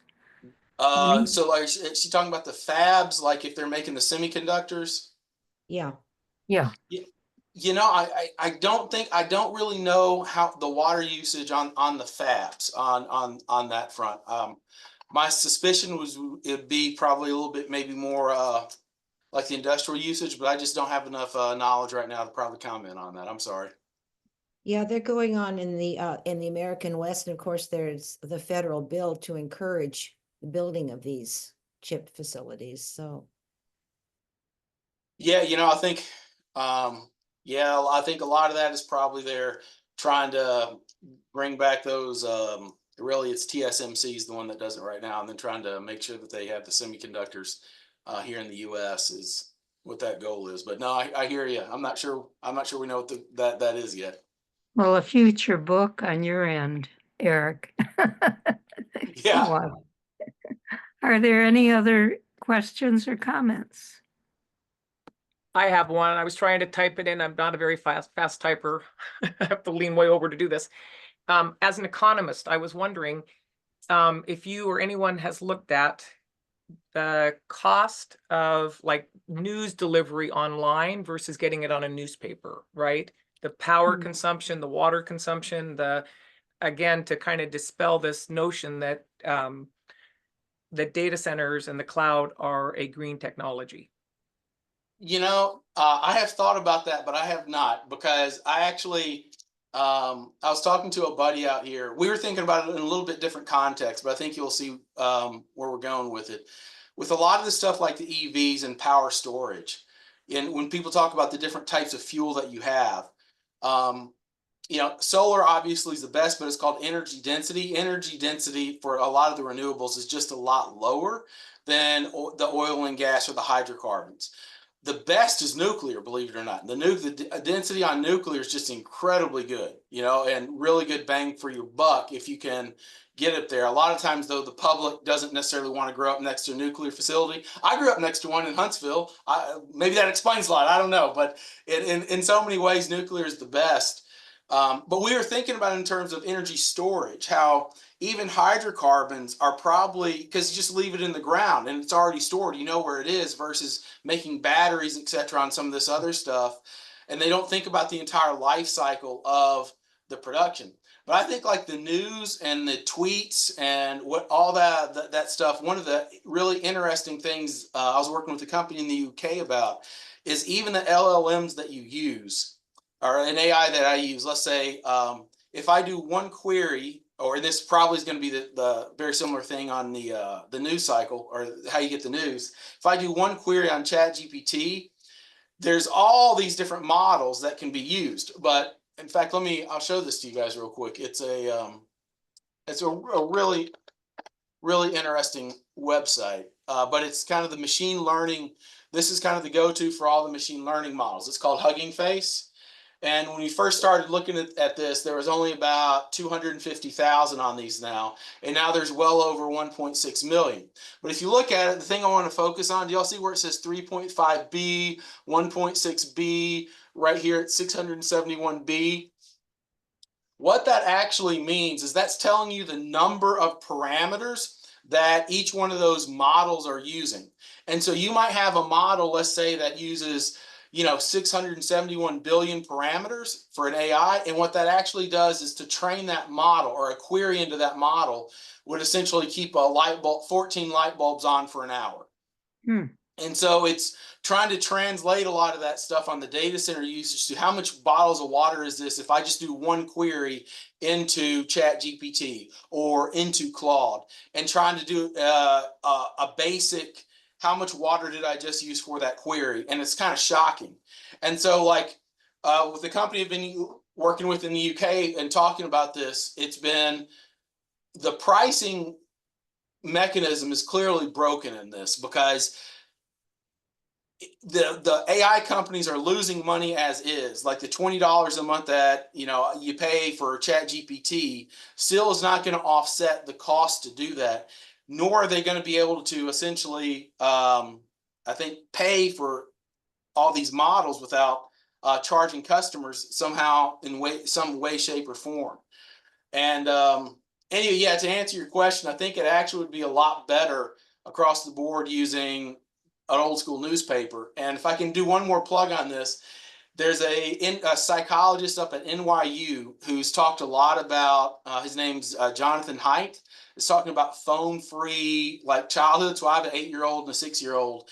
And I think a lot of folks are starting to realize the cost on the phones and what it just does on the human development side, whether it's mental health issues, stuff like that. And I think there is something actually better for kids and whatnot, having tangible stuff rather than doing everything digitally. Because I don't think the digital companies are really environmentally more friendly. I just think they're using a different resource right now. Thank you for that.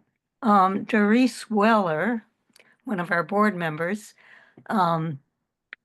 states Oregon seems to be targeted by data centers, Hillsborough in particular, 15 located now and 10 more to come.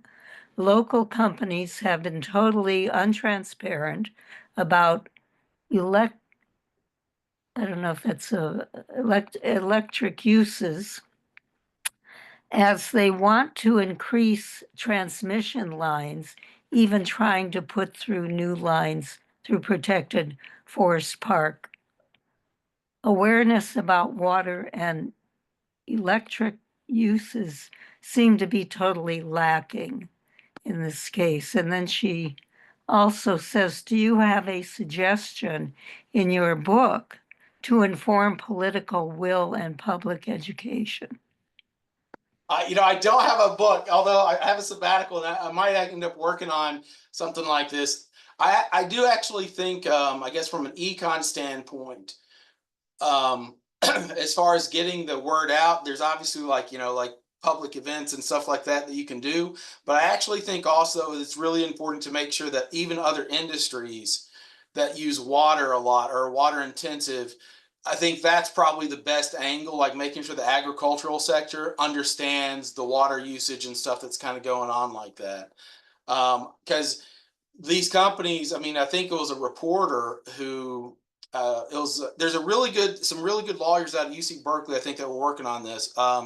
But a reporter got sued by Google to try and keep their water usage private because she'd used a essentially Freedom of Information Act to try and get information about the utility, and they just fought and fought and fought and fought and fought and fought and fought. And I think it's probably one of those things where, the amount of resources that these companies have is astounding.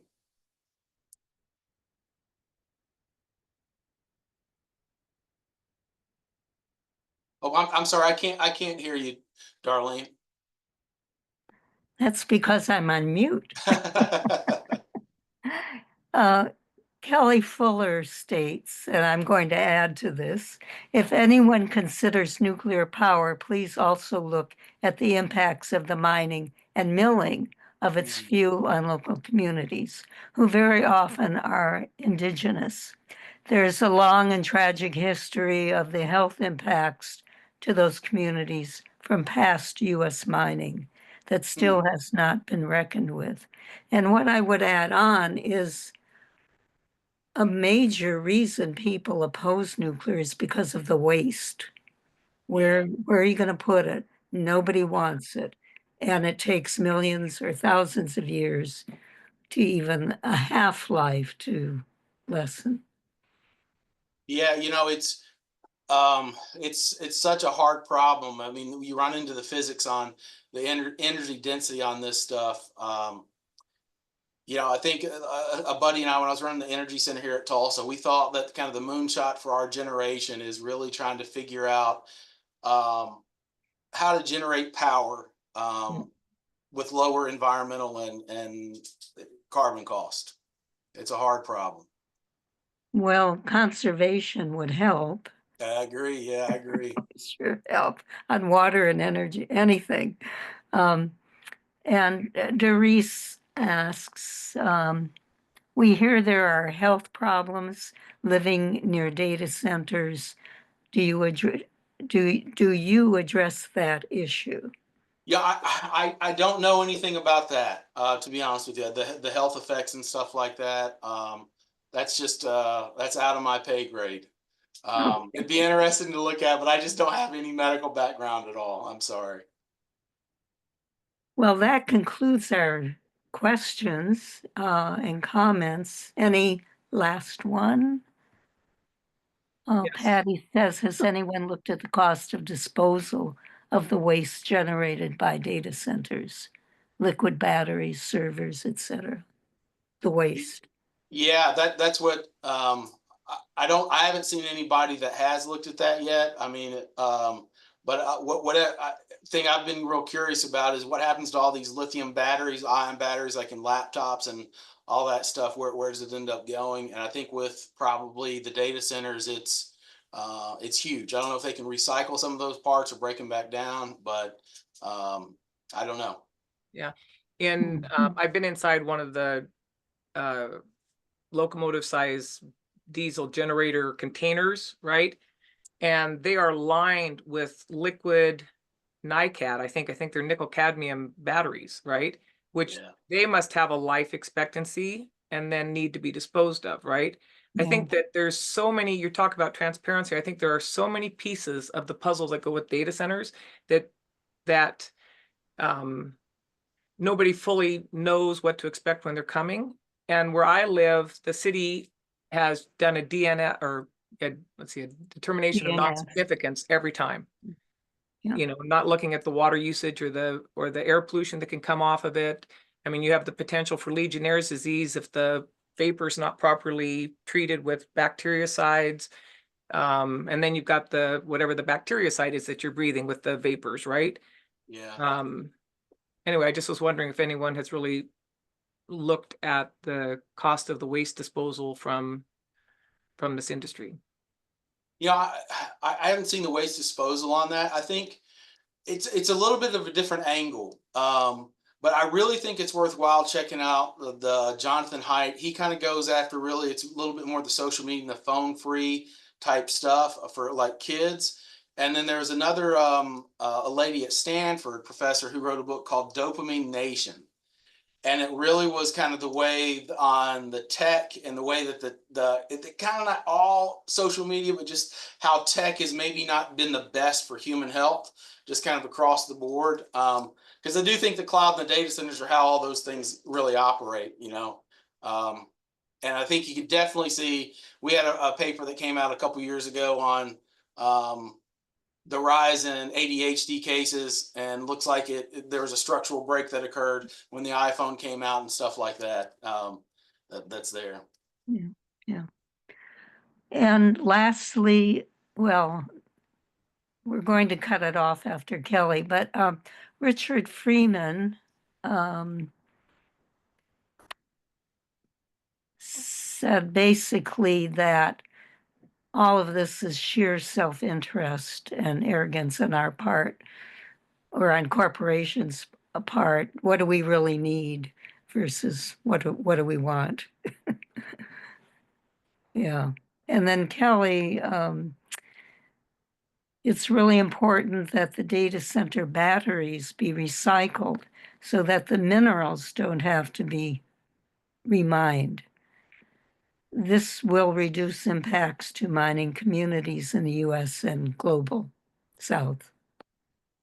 Yeah, that is kind of one of the big concerns is, you know, the mining, whether it's in Congo, I know that's where they get a lot of the copper out of and stuff like that, is making sure that the people are treated right and fairly and stuff like that.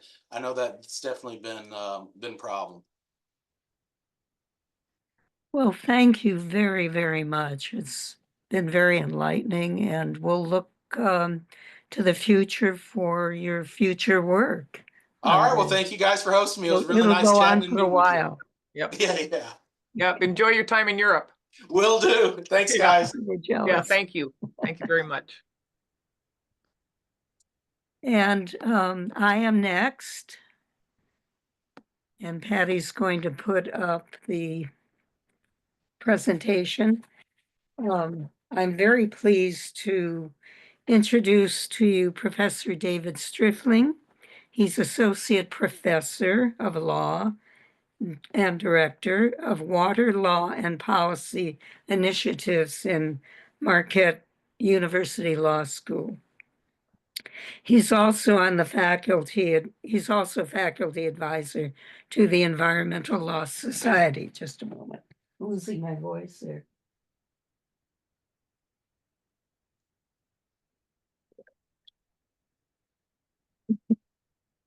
He teaches courses on water law, water technology, law and policy, natural resources law, environmental law, and land use planning. He's published many law articles in various law reviews, such as Duke Environmental Law and Policy Forum, the Notre Dame Journal on Emerging Technologies, and on and on and on. I won't read them all. He speaks about the Great Lakes Compact, which generally prohibits diversions of Great Lakes water outside the Great Lakes Basin. Now, if you don't live or haven't lived in the Midwest, you probably would not have heard of this, but it is a lesson how to protect our waters. And with that, Patty, do you want to start the program? Oh, I want to say that the professor could not be with us today. He had a conflict, but he graciously made this presentation for us. His last slide is his contact information, and he will be happy to respond to any questions or comments that you send to him. So Patty, start.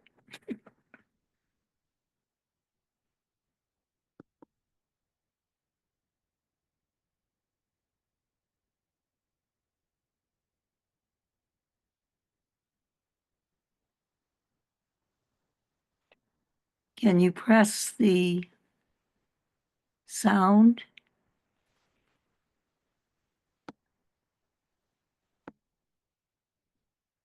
Let's see, where was that? Oh dear.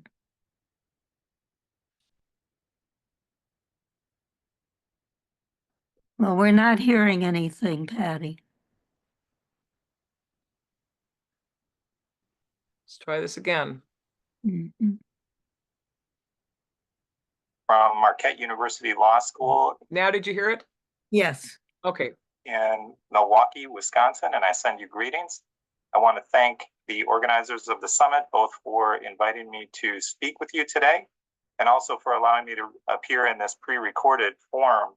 I do invite, of course, questions and discussions about this presentation. I'm going to put up a slide at the end that has my contact information. And again, I welcome your contacts, your questions, anything else that you want to discuss about this presentation. So I'm sitting here about 2 miles or so from the shoreline of Lake Michigan, one of the Great Lakes. And that's what I want to talk about today, the Great Lakes and how we are trying to protect them in the Great Lakes states. I understand that the theme of the presentation, or rather the summit today, is how communities can protect their water supplies from outside diversion and outside overuse. And the Great Lakes Compact is certainly one example of how we've tried to do that here in the Great Lakes states. So without further ado, I'm going to share my slides.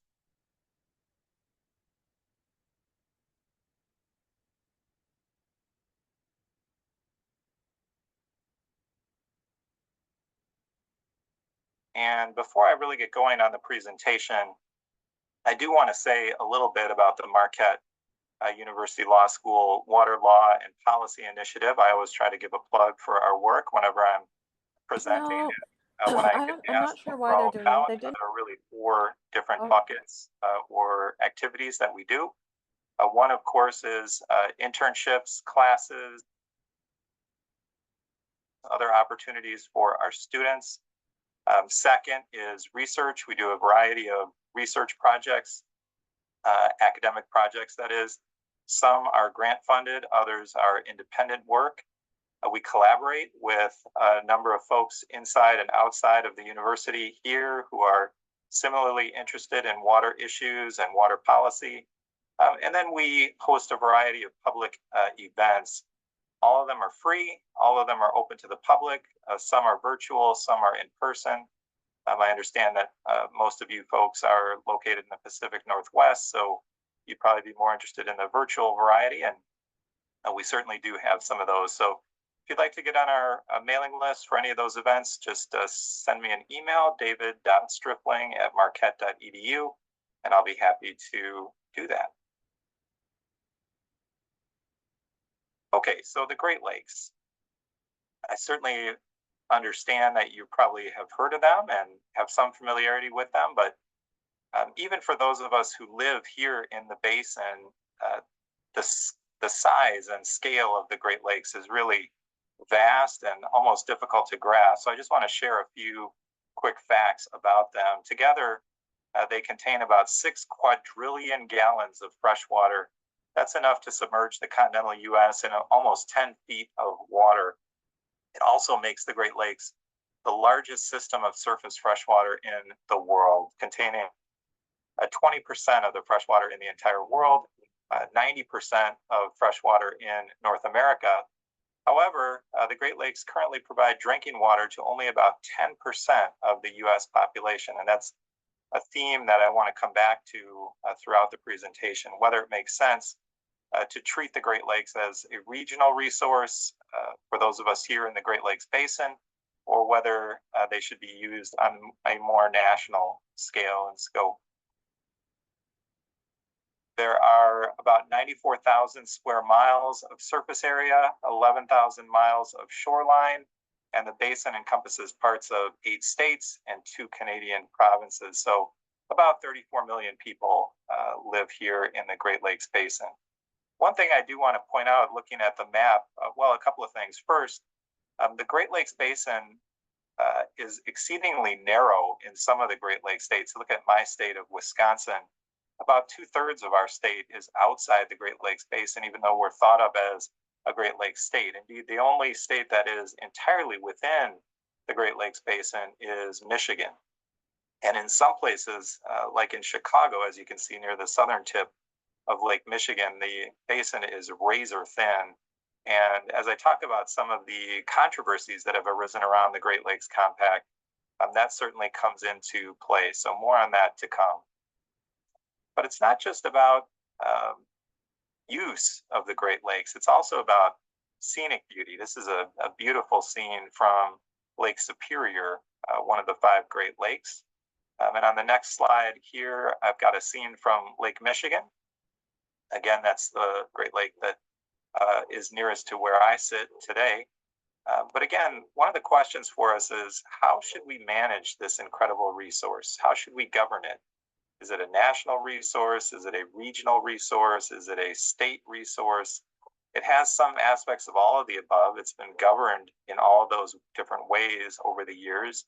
Of course, today I'm going to be talking mostly about it as a regional resource in terms of the Great Lakes Compact and how the Great Lakes states have come together to manage the waters of this resource. But an argument could be made that it should be managed on any one of those scales or even different scales as an international resource or as a local resource for communities. So that's open for discussion as well. So I want to talk about the Great Lakes Compact, and in keeping with the theme of the summit today, really what I want to focus on is diversions of water both in and out of the Great Lakes Basin. And there have been quite a few of those over the years, many of them since 1825, and together they collectively sometimes raise or lower water levels in the Great Lakes by centimeters or perhaps even a couple of inches from time to time. You can see the biggest ones on the map on this screen. The largest diversion out is the Chicago diversion, and I'm going to go into that in quite a bit of detail as we go forward. So take note of that Chicago diversion out at 91 cubic meters per second. But there are also several other diversions in and even transfers between the Great Lakes that come into play. Just to amplify on that a little bit, here are the diversions out of the Great Lakes just in my state of Wisconsin. You can see that the Wisconsin Department of Natural Resources classifies many of them as predating the compact, pre-existing the compact, but several of them have been extremely controversial. The City of New Berlin diversion about halfway down was the first one allowed under the Great Lakes Compact, which generally prohibits those diversions, as we will see. The city of Racine was particularly controversial because it was done primarily to benefit some planned industrial development in the area of the village of Mount Pleasant in Wisconsin.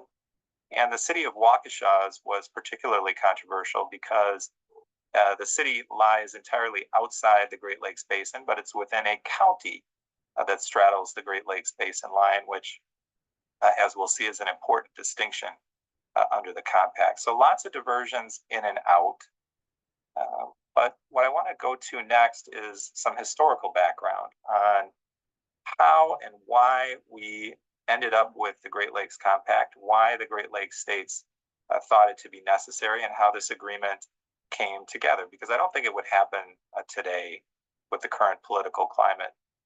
So let me talk first about some proposals in the 1970s, 80s, and 90s to divert water of the Great Lakes, in some cases far outside the boundaries of the Great Lakes Basin. First one I want to mention is in the late 1970s, and this gets a little bit closer to where you are in the Pacific Northwest, doesn't quite make it all the way there, but a proposal was made to construct a pipeline to carry coal slurry from Wyoming's Powder River Basin to Duluth, Minnesota, which sits on the boundary, the shores of Lake Superior, using Lake Superior water to suspend the coal. That would have been quite a pipeline, and the energy demands on it would have been severe. Didn't eventually happen, but the proposal was made. Second, many of you will be familiar with the Ogallala Aquifer in the central United States. You can see that on the map shows that in some cases the aquifer has been depleted by up to or over, in some cases, 100 feet from its original levels. And in the early 1980s, the Army Corps of Engineers studied the feasibility of using Great Lakes water to replenish the aquifer. Went so far as to produce a lengthy report on the prospects of doing that, and it never happened like the first one. But this was another proposal that was made in the 1980s.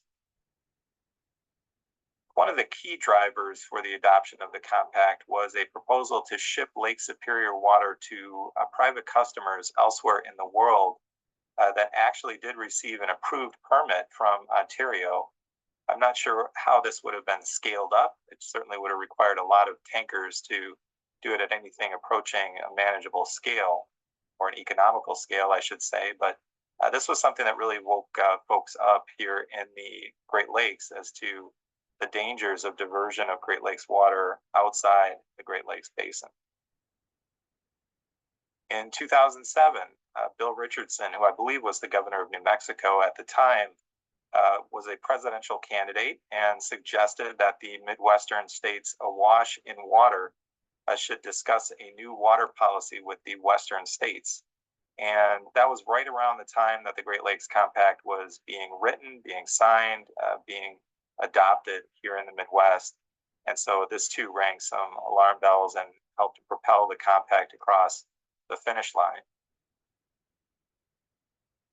Finally, I do want to note that even though we have the Great Lakes Compact now and it prohibits diversions of water outside the basin with very limited exceptions that I will talk about, we still hear about proposals to, for example, pump the Great Lakes to California. And I know it's a little bit hard to see at the bottom left corner of the slide, but this was not made by just any person on the street. This was a proposal, an article in the New York Times written by a professor at Arizona State University who I believe had worked for NASA previously, and the date on it is August 2024, so just last year.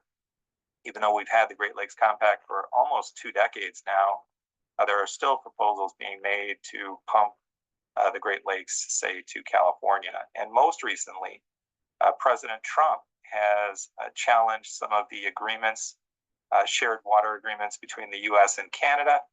And as I've clipped in the article here, said that he wanted to, quote, tear up the Great Lakes agreements and conventions between the two nations that lay out how they share and manage 4 of the 5 Great Lakes. The 4 listed there, Superior, Huron, Erie, and Ontario, are the international Great Lakes that are shared between the US and Canada. The 5th, Lake Michigan, is entirely within the United States. So I'm not sure whether President Trump, making those comments, was referring to the Great Lakes Compact as well. There is a separate Great Lakes agreement between the 8 Great Lakes states and the 2 Canadian provinces that essentially mirrors the Great Lakes Compacts. And there are other boundary waters agreements between the US and Canada that President Trump may have been referring to there. But it still did stir up some alarm bells here in the Midwest again. Okay, so let's talk a little bit more specifically about the Great Lakes Compact. Again, I want to focus on regional governance here today and protection of water supplies. It was unveiled as a finished product, at least finished with the drafting process in 2005. It had to go through a fairly lengthy approval process. First, it had to be enacted into state law by the legislatures of the 8 Great Lakes states. It also had to be approved by Congress, which happened in 2008, and then signed by President Bush, who was then president, in 2008. So the compact has sort of a unique status. Of course, it's an agreement between the 8 Great Lakes states, so it's something of a contract, if you will. It also has the force of both state law and federal law because it was enacted by the legislatures of all the Great Lakes states and approved by Congress and signed by the president. What's pictured here is the signing ceremony in Michigan, which was the last of the Great Lakes states to approve the compact. So what does the compact do? Well, a lot of different things. What gets the most attention is the prohibition on diversions, and I'll talk about that in a lot more detail, but there's a lot more than that in the compact. And if you're interested in these things, I'd encourage you to take a look at it. First is the recognition of the Great Lakes status as a shared resource. The compact, in fact, says that they are held in trust by the Great Lakes states, which brings up echoes of the public trust doctrine, which some of you may have heard of, and we could do a whole separate conversation about the public trust doctrine. It also embodies principles of water conservation and efficient use. It adopts and endorses the importance of sound science.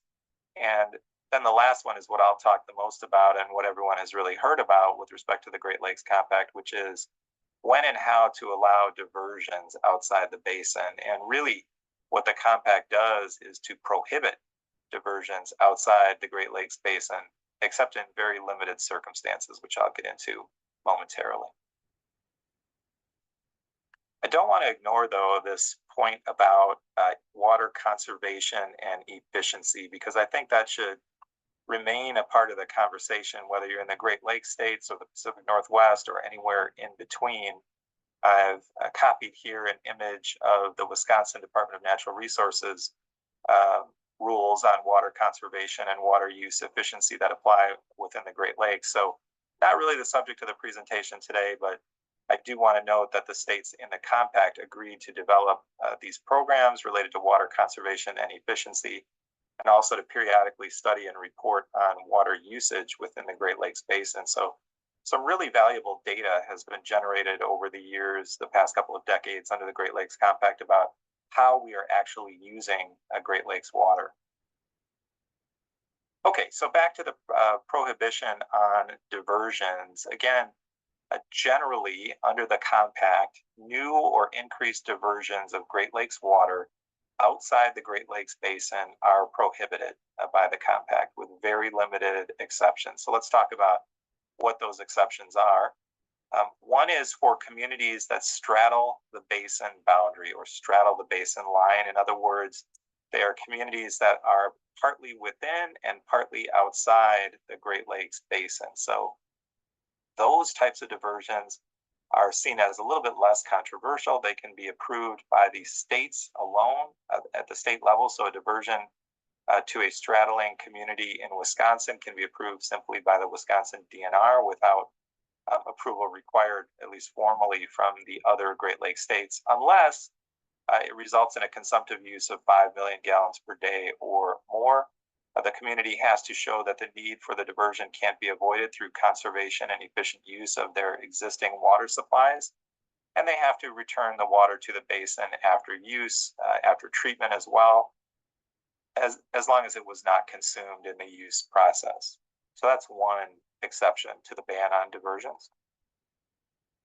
The second is for communities that are outside the basin, but are located in a county that straddles the basin boundaries. So those have to meet those standards that I previously discussed on the last slide, but they also have to be approved by all 8 Great Lakes governors. Any one of the Great Lakes states has veto power over diversions to communities in a straddling county.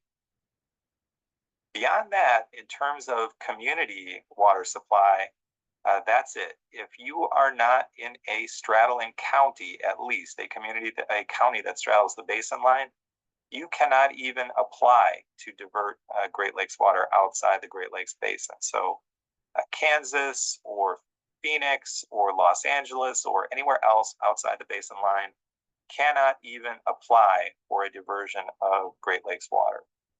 Or for that matter, Madison, the capital of Wisconsin, could not apply for a diversion of Great Lakes water because Dane County, where Madison is located, is completely outside the basin line. So that's it in terms of the exceptions for diversions to communities for water supply. There is one other exception to the prohibition that I want to briefly mention, and that is the food and beverage exemption. So removal in containers smaller than 5.7 gallons is generally exempt. You can think bottled water, beer. Milwaukee is a big exporter of beer, as some of you may know. Canned vegetables, those types of things are exempt from the ban on diversions. Now, when the compact was being enacted, there were some who thought that was a gigantic loophole. It didn't actually turn out that way, and that exception has not affected the water levels in the Great Lakes much, as far as I know, or as far as has been reported. But that is a third diversion that is technically allowed under the terms of the compact. Okay. I do want to mention one other thing about the ban on diversions, and that is that it does not apply to one of the Great Lakes states, the state of Illinois. And I want to talk about why and the reasons for that controversy. But diversions within Illinois are governed by a Supreme Court decision rather than the compact called Wisconsin versus Illinois. And I'll get into that. But without that provision, that exemption, we wouldn't have a Great Lakes Compact. Illinois wouldn't have signed it. And if those provisions are severed, Illinois will consider itself to no longer be bound by the compact. So I've highlighted here some of the critical provisions from Section 414 of the original compact draft. That again states that any diversions within Illinois are governed by the U.S. Supreme Court's decree in Wisconsin versus Illinois, not the compact, and that diversion of water within the state of Illinois shall be allowed under that Supreme Court decision, not the compact. In fact, if you look down at the bottom, just to ensure there's no doubt about the matter, the compact prohibits the state of Illinois from using any term of the compact to apply for a diversion of basin water. So the compact does not apply in Illinois, and we'll talk about why that is. Okay, so pictured on this screen is a map of the Chicago megacity, which stretches from Milwaukee, where I am in the north, all the way through Chicago to northwestern Indiana in the southeast portion of the map there. And it's really been a hotspot for diversion controversies. Now, I don't think that people in this part of the world are any more argumentative than anywhere else, maybe less so in some ways. But the reason for this, I think, for all these diversion controversies under the compact here, is that the Great Lakes Basin is exceptionally thin, as I showed you on that map a while back. And I'll get back to that again as I talk about Chicago in particular. But the basin here is really narrow, and it's a highly populated, heavily populated area. So a number of these diversion controversies have developed here. Chicago, as I showed on the previous map with the diversions, is the largest and most litigated diversion. New Berlin and Waukesha and Racine, I mentioned all of those diversions as well. New Berlin, the first approved under the compact, that being to a straddling community. Waukesha, also here in Wisconsin, the first approved diversion to a community in a straddling county. And the Racine diversion, that was the one for industrial purposes, the first administrative challenge of a diversion. The issue there, I'll just briefly mention because I won't talk about it much more after this, was that the compact says that any diversion has to go for public water supply purposes. And of course, because it was going to an industrial development, the question was whether that could qualify as a public water supply purpose. And the administrative law judge who decided the question held that it could, because he looked at the general nature of the water system that was seeking the diversion rather than the particular use of the diversion itself. And the general nature of the Racine or Mount Pleasant water system was that it went to primarily residential users and customers, even though the particular purpose of that diversion was going to be industrial. So what I want to move to now is Chicago and a further discussion of why we have this exemption under the compact for Chicago and what it means for the effectiveness of the compact today. So I've got a picture of the Chicago River here. I don't know if any of you have visited the city, but the Chicago River today is a recreational hotspot. The architectural tour is done by boat along the Chicago River, and the Riverwalk supports a lot of restaurants, art exhibits, and other attractions, but it wasn't always that way. And if you want to know more about the development of the Chicago lakefront and the Chicago River, I really recommend this book, Lakefront, Public Trust and Private Rights in Chicago. In full disclosure, one of the co-authors is Joseph Kearney, who's the dean of the law school here at Marquette. But it's a fascinating story, extremely well researched about how the lakefront developed. So for students of history or the public trust doctrine, or those who just have an interest in Chicago and the Great Lakes, this is a really great read that I highly recommend.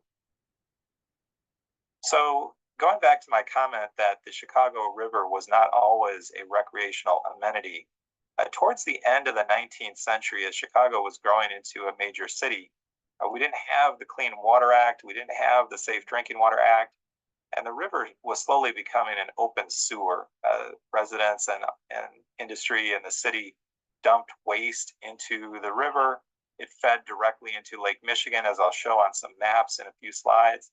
And it was directly near the intake for the city's water supply. So all these waterborne diseases were developing in Chicago. They tried moving the intake further out into the lake, but under some conditions, particularly heavy rains, contaminated flow from the river still reached that intake out in the lake. So they reached an ultimate solution, really what at the time was a revolutionary idea and still would be today, I think, to reverse the flow direction of the river so that it carried the sewage away from the lake and away from Chicago's water intake, and instead flowed towards the Mississippi River. There's a continental divide that separates the Mississippi River watershed from the Great Lakes watershed. So there was some connection that had to be made between those two watersheds. That divide had to be crossed. And what's shown in the picture here, and I'll have another picture on the next slide, is the creation of an artificial canal called the Chicago Sanitary and Ship Canal that connected the Chicago River to the Des Plaines River and hence into the Illinois River and ultimately to the Mississippi River. So the water was flowing now away from the Great Lakes and towards the Mississippi. And that's had all sorts of consequences over the century plus since that construction project happened. Really revolutionary and impressive from an engineering point of view, but some believe it to have been disastrous from an ecological and environmental point of view, as we will discuss. Here's another picture of the construction of the canal. Again, really a marvelous engineering feat for the time when it happened. Okay, so here's the first map I've got for you showing the Chicago River, the Chicago Sanitary and Ship Canal, and the Des Plaines River. And you can see the Chicago River sort of in the middle towards the lower end of the map on the shores of Lake Michigan. Here's the different branches of the river, and this white connection here is the Chicago Sanitary and Ship Canal, which connects the Chicago River to the Des Plaines River. It runs all the way down through here. You might be able to see the before and after better on this next slide. So on the left is the before picture. You can see the flow of the Chicago River directed out into Lake Michigan. And then on the right, within the yellow oval that I've added to this map, the new construction, the Chicago Sanitary and Ship Canal, which was dredged to a depth lower than the Chicago River, such that the river would flow backwards, would flow away from Lake Michigan towards the Des Plaines River, and ultimately, as I've said, draining into the Mississippi River. This was a highly controversial project, even in the late 19th and early 20th centuries, so much so that the state of Missouri sued Illinois over the project in the U.S. Supreme Court. Ultimately, the court did rule in favor of Illinois, but I want to talk a little bit about the case and some of the attitudes that were expressed in the opinion by the court, which I've pictured the original on the right side of the screen. And you can imagine why Missouri was upset about this. It was alleged in the bill, the court writes, that the result of the threatened discharge would be to send 1,500 tons of poisonous filth daily into the Mississippi, to deposit great quantities of the same upon the part of the bed of the Mississippi, and so to poison the water of that river upon which various of the plaintiff's cities, towns, and inhabitants depended, as to make it unfit for drinking, agricultural, or manufacturing purposes. So the discharge happened upstream of St. Louis into the Mississippi, and the allegation on behalf of Missouri was that there would be serious effects on many of the towns and cities in Missouri, but especially on St. Louis, which at the time was in a rivalry with Chicago to see which of them would become sort of the dominant city in the Midwest. This was one of the masterstrokes that ultimately decided that question in favor of Chicago. So Justice Holmes wrote the opinion for the court in this case, and again, I just want to share with you a few snippets from the opinion. First, he writes, "It is a question of the first magnitude whether the destiny of the great rivers is to be sewers of the cities along their banks, or to be protected against everything which threatens their purity." He then noted that Missouri, for its part, also permitted discharge of sewage into its own rivers. There was nothing prohibiting that, and so from an equitable standpoint, I think the court was skeptical about Missouri's claims from the outset. The court also wrote, "There's nothing which can be detected by the unassisted senses, no visible filth, no new smell. On the contrary, it is proved that the great volume of pure water from Lake Michigan mixed with sewage at the start has improved the Illinois River in these respects to a noticeable extent." In other words, dilution. Maybe you've heard that phrase that some often offer. Dilution is the solution to pollution. Now, whether that's true, of course, is highly debated, but at least in 1906, the court saw it as one reason to excuse what was happening here. The plaintiff's case depends on an inference of the unseen. Sort of epidemiological proof is what would have been required here for the court, and Missouri just didn't provide that. Now, a couple of final interesting points here from the opinion before we leave it. First, the first bullet is really prophetic. I think some stress was laid on the proposition that Chicago is not on the natural watershed of the Mississippi because of a rise of a few feet between the Des Plaines and the Chicago rivers. We perceive no reason for distinction on this ground. Fast forward a century, and there's a big reason to make a distinction on that ground, to be nervous about creating an artificial connection between the Mississippi River watershed and the Great Lakes watershed, and that is the introduction of invasive species, particularly Asian carp, a voracious species of fish that has the potential to decimate the Great Lakes ecosystem and the Great Lakes fishery. But of course, the justices of the Supreme Court weren't thinking about that in 1906. What the future may develop, of course, we cannot tell, but our conclusion upon the present evidence is that the case proved falls so far below the allegations of the bill that it is not brought within the principles heretofore established in the cause. In other words, the court should only intervene when the allegations are clearly proven, and the justices did not think that was the case here. So we have the diversion. It wasn't the last word on this in the Supreme Court. Only about 2 decades later, 6 of the other 7 Great Lakes states sued Illinois, seeking to enjoin it from the withdrawal from Lake Michigan at Chicago and the diversion. The allegation there was that the diversion had lowered the levels of the Great Lakes by 6 inches, causing property damage and other harm in those states. You can imagine why 6 inches lower water level would be significant from an economic standpoint in terms of recreational use, boat docks, footage of shoreline, all those kinds of things. They also alleged that the reversal had never been authorized by Congress. So the court, without getting into the details, considered the matter and allowed the diversion to continue, but limited its amount. Again, it was 8,500 cubic feet per second. In the most recent adjustment, which happened in 1967, the court set the allowable amount of the Chicago diversion at 3,200 cubic feet per second, or 91 meters cubed per second, which was the same number you saw on that map that I showed earlier in the presentation. So that's the diversion that we currently have.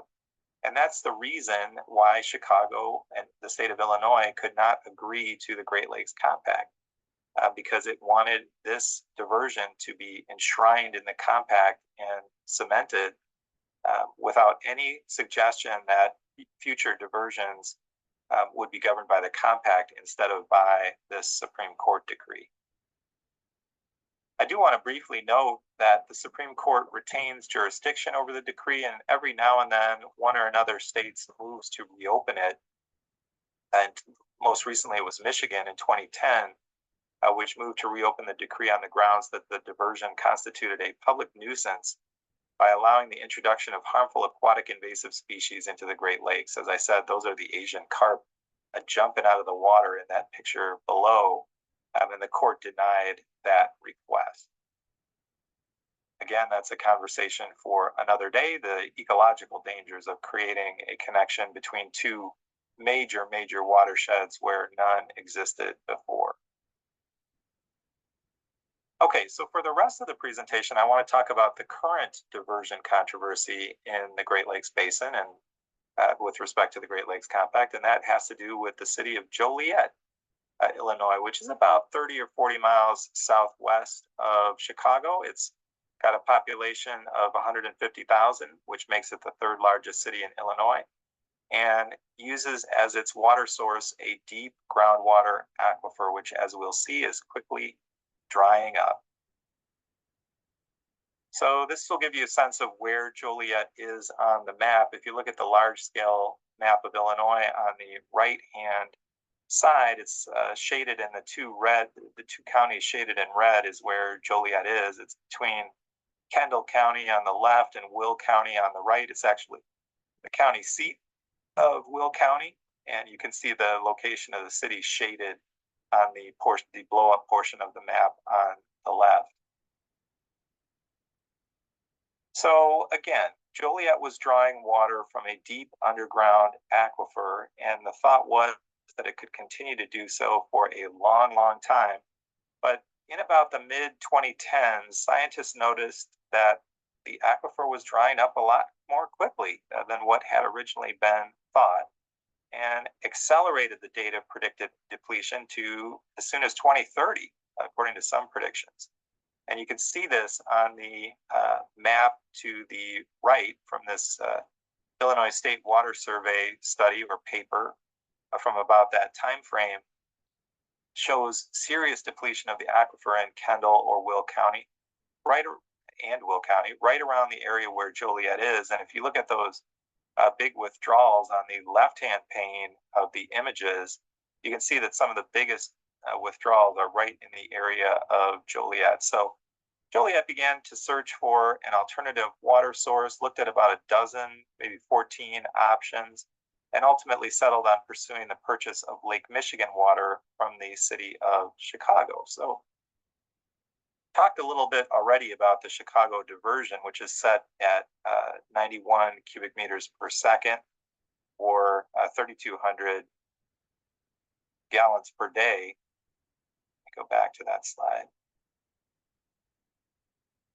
3,200 cubic feet per second, or 91 meters cubed per second, as I've got on the bottom of the slide here. Chicago doesn't use all that amount for itself. It sells the water to some of its suburbs, and as is relevant here, the point that I want to make on these next few slides is that some of those suburbs, certainly including Joliet, are outside the Great Lakes Basin. So this is a new diversion to Joliet that is outside the Great Lakes Basin, and that's what makes it controversial under the Great Lakes Compact. So I'll blow up the area of Joliet, where Joliet is, on the next slide, but this gives you a sense of the watersheds of Illinois. And the green and blue drain to the Mississippi River, generally speaking. The brownish yellow color towards the lower right of the map, the southeastern part of Illinois, drains to the Ohio River. And the pink is the Lake Michigan basin. Now, if you can't see the pink, you're not alone. It's very difficult. As I've said, it's razor thin. You'll be able to see it a little bit better on the next slide. But the overall point here is that 99% of the land area in the state of Illinois is outside the Great Lakes Basin. We think of it as a Great Lakes state, but really a very small percentage of the land area of the state is within the Great Lakes Basin. It does include Chicago, however, which obviously is a major consumer of Great Lakes water and has the approved Chicago diversion. So here's the blow-up map You can see Joliet towards the bottom in the middle, maybe 2/3 of the way over to the left-hand side, right on the Des Plaines River there. And you can see Chicago right on the shores of Lake Michigan in the center of the panel. And of course, you can see the pink area now a little bit better, which is the Great Lakes Basin. That Chicago-Calumet watershed area, of course, historically, at least some of that would have drained to Lake Michigan as well. But today it goes to the Des Plaines through the Chicago Sanitary and Ship Canal. So what prompted all this conversation and this presentation, frankly, is that Chicago and Joliet just a year or two ago agreed to a historic deal whereby for a 100-year term to begin in 2030, with 10-year automatic renewals after that, Chicago would sell water to Joliet. Some of that amount that it is approved to use under the diversion from the reversal of the Chicago River and the decree in the Supreme Court case will now be going to Joliet at a cost estimated at $1 to $2 billion in new infrastructure, with construction to begin later this year in 2025, and then an annual cost estimated at $30 million per year after that, which includes Joliet and 5 or 6 other nearby suburbs, which collectively have formed an organization called the Grand Prairie Water Commission now. Again, the bottom line point I want to make here is that because Joliet is outside the Great Lakes Basin, that diversion would be prohibited under the Great Lakes Compact.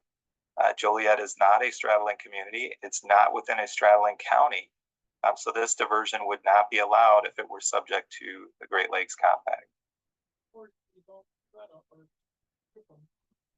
The agreement between the city of Chicago and the city of Joliet is extremely complex. I've got the table of contents here. It's difficult to even find, frankly, online. The media have reported the general contours of the deal, most of which I've shared with you already, but you can see here that it goes on for well over 100 pages and deals with everything from real estate to financing of the infrastructure to water rates to water quality and quantity and everything in between. As to that, the amount is as requested by Joliet, but not to exceed a maximum capacity of 105 million gallons per day, or a lower number that could be permitted by the Illinois EPA. The quality simply has to be commensurate with that furnished to customers in Chicago. Chicago is famous for how good its tap water tastes and how good of quality it is.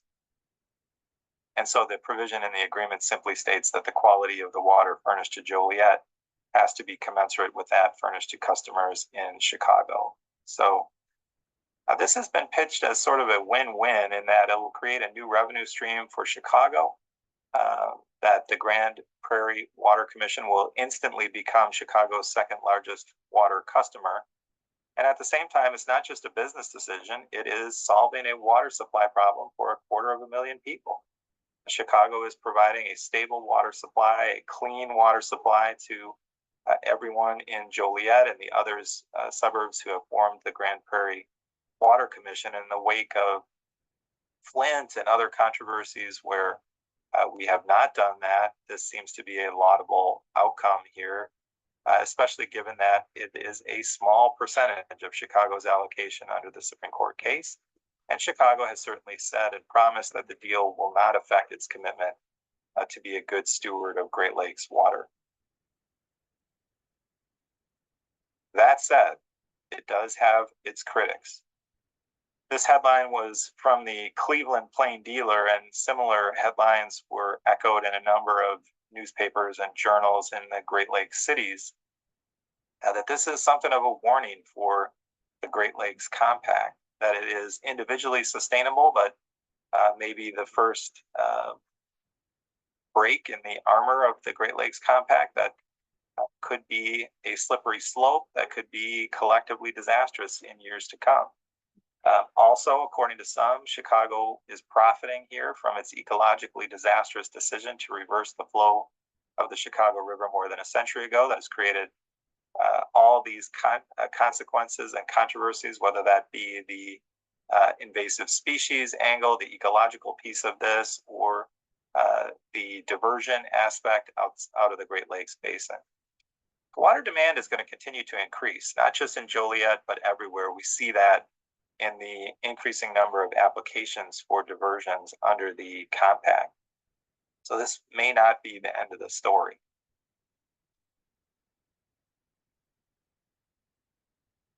Finally, I want to leave you with a few questions about the compact beyond the Joliet diversion and other diversions that we've talked about what the future might hold for the compact. And I just want to briefly touch on each one of these questions. First, could pressure arise from areas within the other 7 Great Lakes states, but outside the Great Lakes Basin? Remember, I have showed a couple of times now how thin the basin is in a number of these Great Lakes states like Illinois and even Wisconsin, where I am. What would happen, for example, if an area of the state that was outside the Great Lakes Basin experienced a terrible water shortage and people were in need of water, in dire need of water? Would the governor face pressure to allow that part of the state to receive Great Lakes water? I think that will be a test of the Great Lakes Compact. Second is another thing I've mentioned a little bit already. Should the Great Lakes really be viewed as a regional resource, or should they be seen as a national resource? We've heard, again, some from far-flung areas of the country wanting to tap into the Great Lakes. And really, should we be seeing this as a national resource instead of a regional resource? Third, is any disruption of the natural state of things to be viewed as negative? I don't express any value judgment on that one way or the other. But some would say that if we can put this water to better use elsewhere, we should do that. Others would say we should leave it in its natural state and use it here as much as possible. So that's a debate that I think we're going to be seeing in the coming years. Fourth, is it good policy to use water for economic development purposes? Should we see, for example, climate migration from more water-stressed parts of the United States or even the world to the Great Lakes, where at least for now we have a stable, sizable water supply that could be used to attract, say, companies or residents that would further develop the economy here. And then finally, one more wild card: will President Trump act on his musings related to re-examining water compacts between the United States and Canada? At least so far, the president hasn't specifically mentioned the Great Lakes Compact, but that could be coming based on some of his comments so far. So a lot more still to come in the story of the Great Lakes Compact. But again, I think it makes for an interesting story about how at least one community, the Great Lakes community, has protected its water supply and tried to prevent it from being diverted elsewhere. So hopefully it was a decent fit with the rest of your conversation today. I'm sorry that, again, I could not appear live, but I appreciate the opportunity to be with you on a recorded basis. Here's my contact information. Again, feel Nope, sorry, I didn't mean to do that. Sorry. free to reach out if you would like to talk about this more. Send me an email, give me a call. Always happy to talk about Great Lakes issues or water issues generally. All right, thank you again. I hope you have a great summit, and I hope to be in touch again someday. Thank you.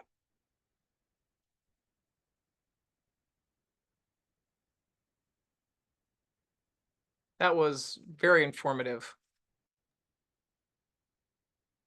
Well, it makes me think about a couple issues that 30 and 35 years ago, the citizens were successful, and now today they're back, and it's like we have to start all over again. And the Great Lakes Compact was 40 years old, and now they're facing the same thing. Will it hold?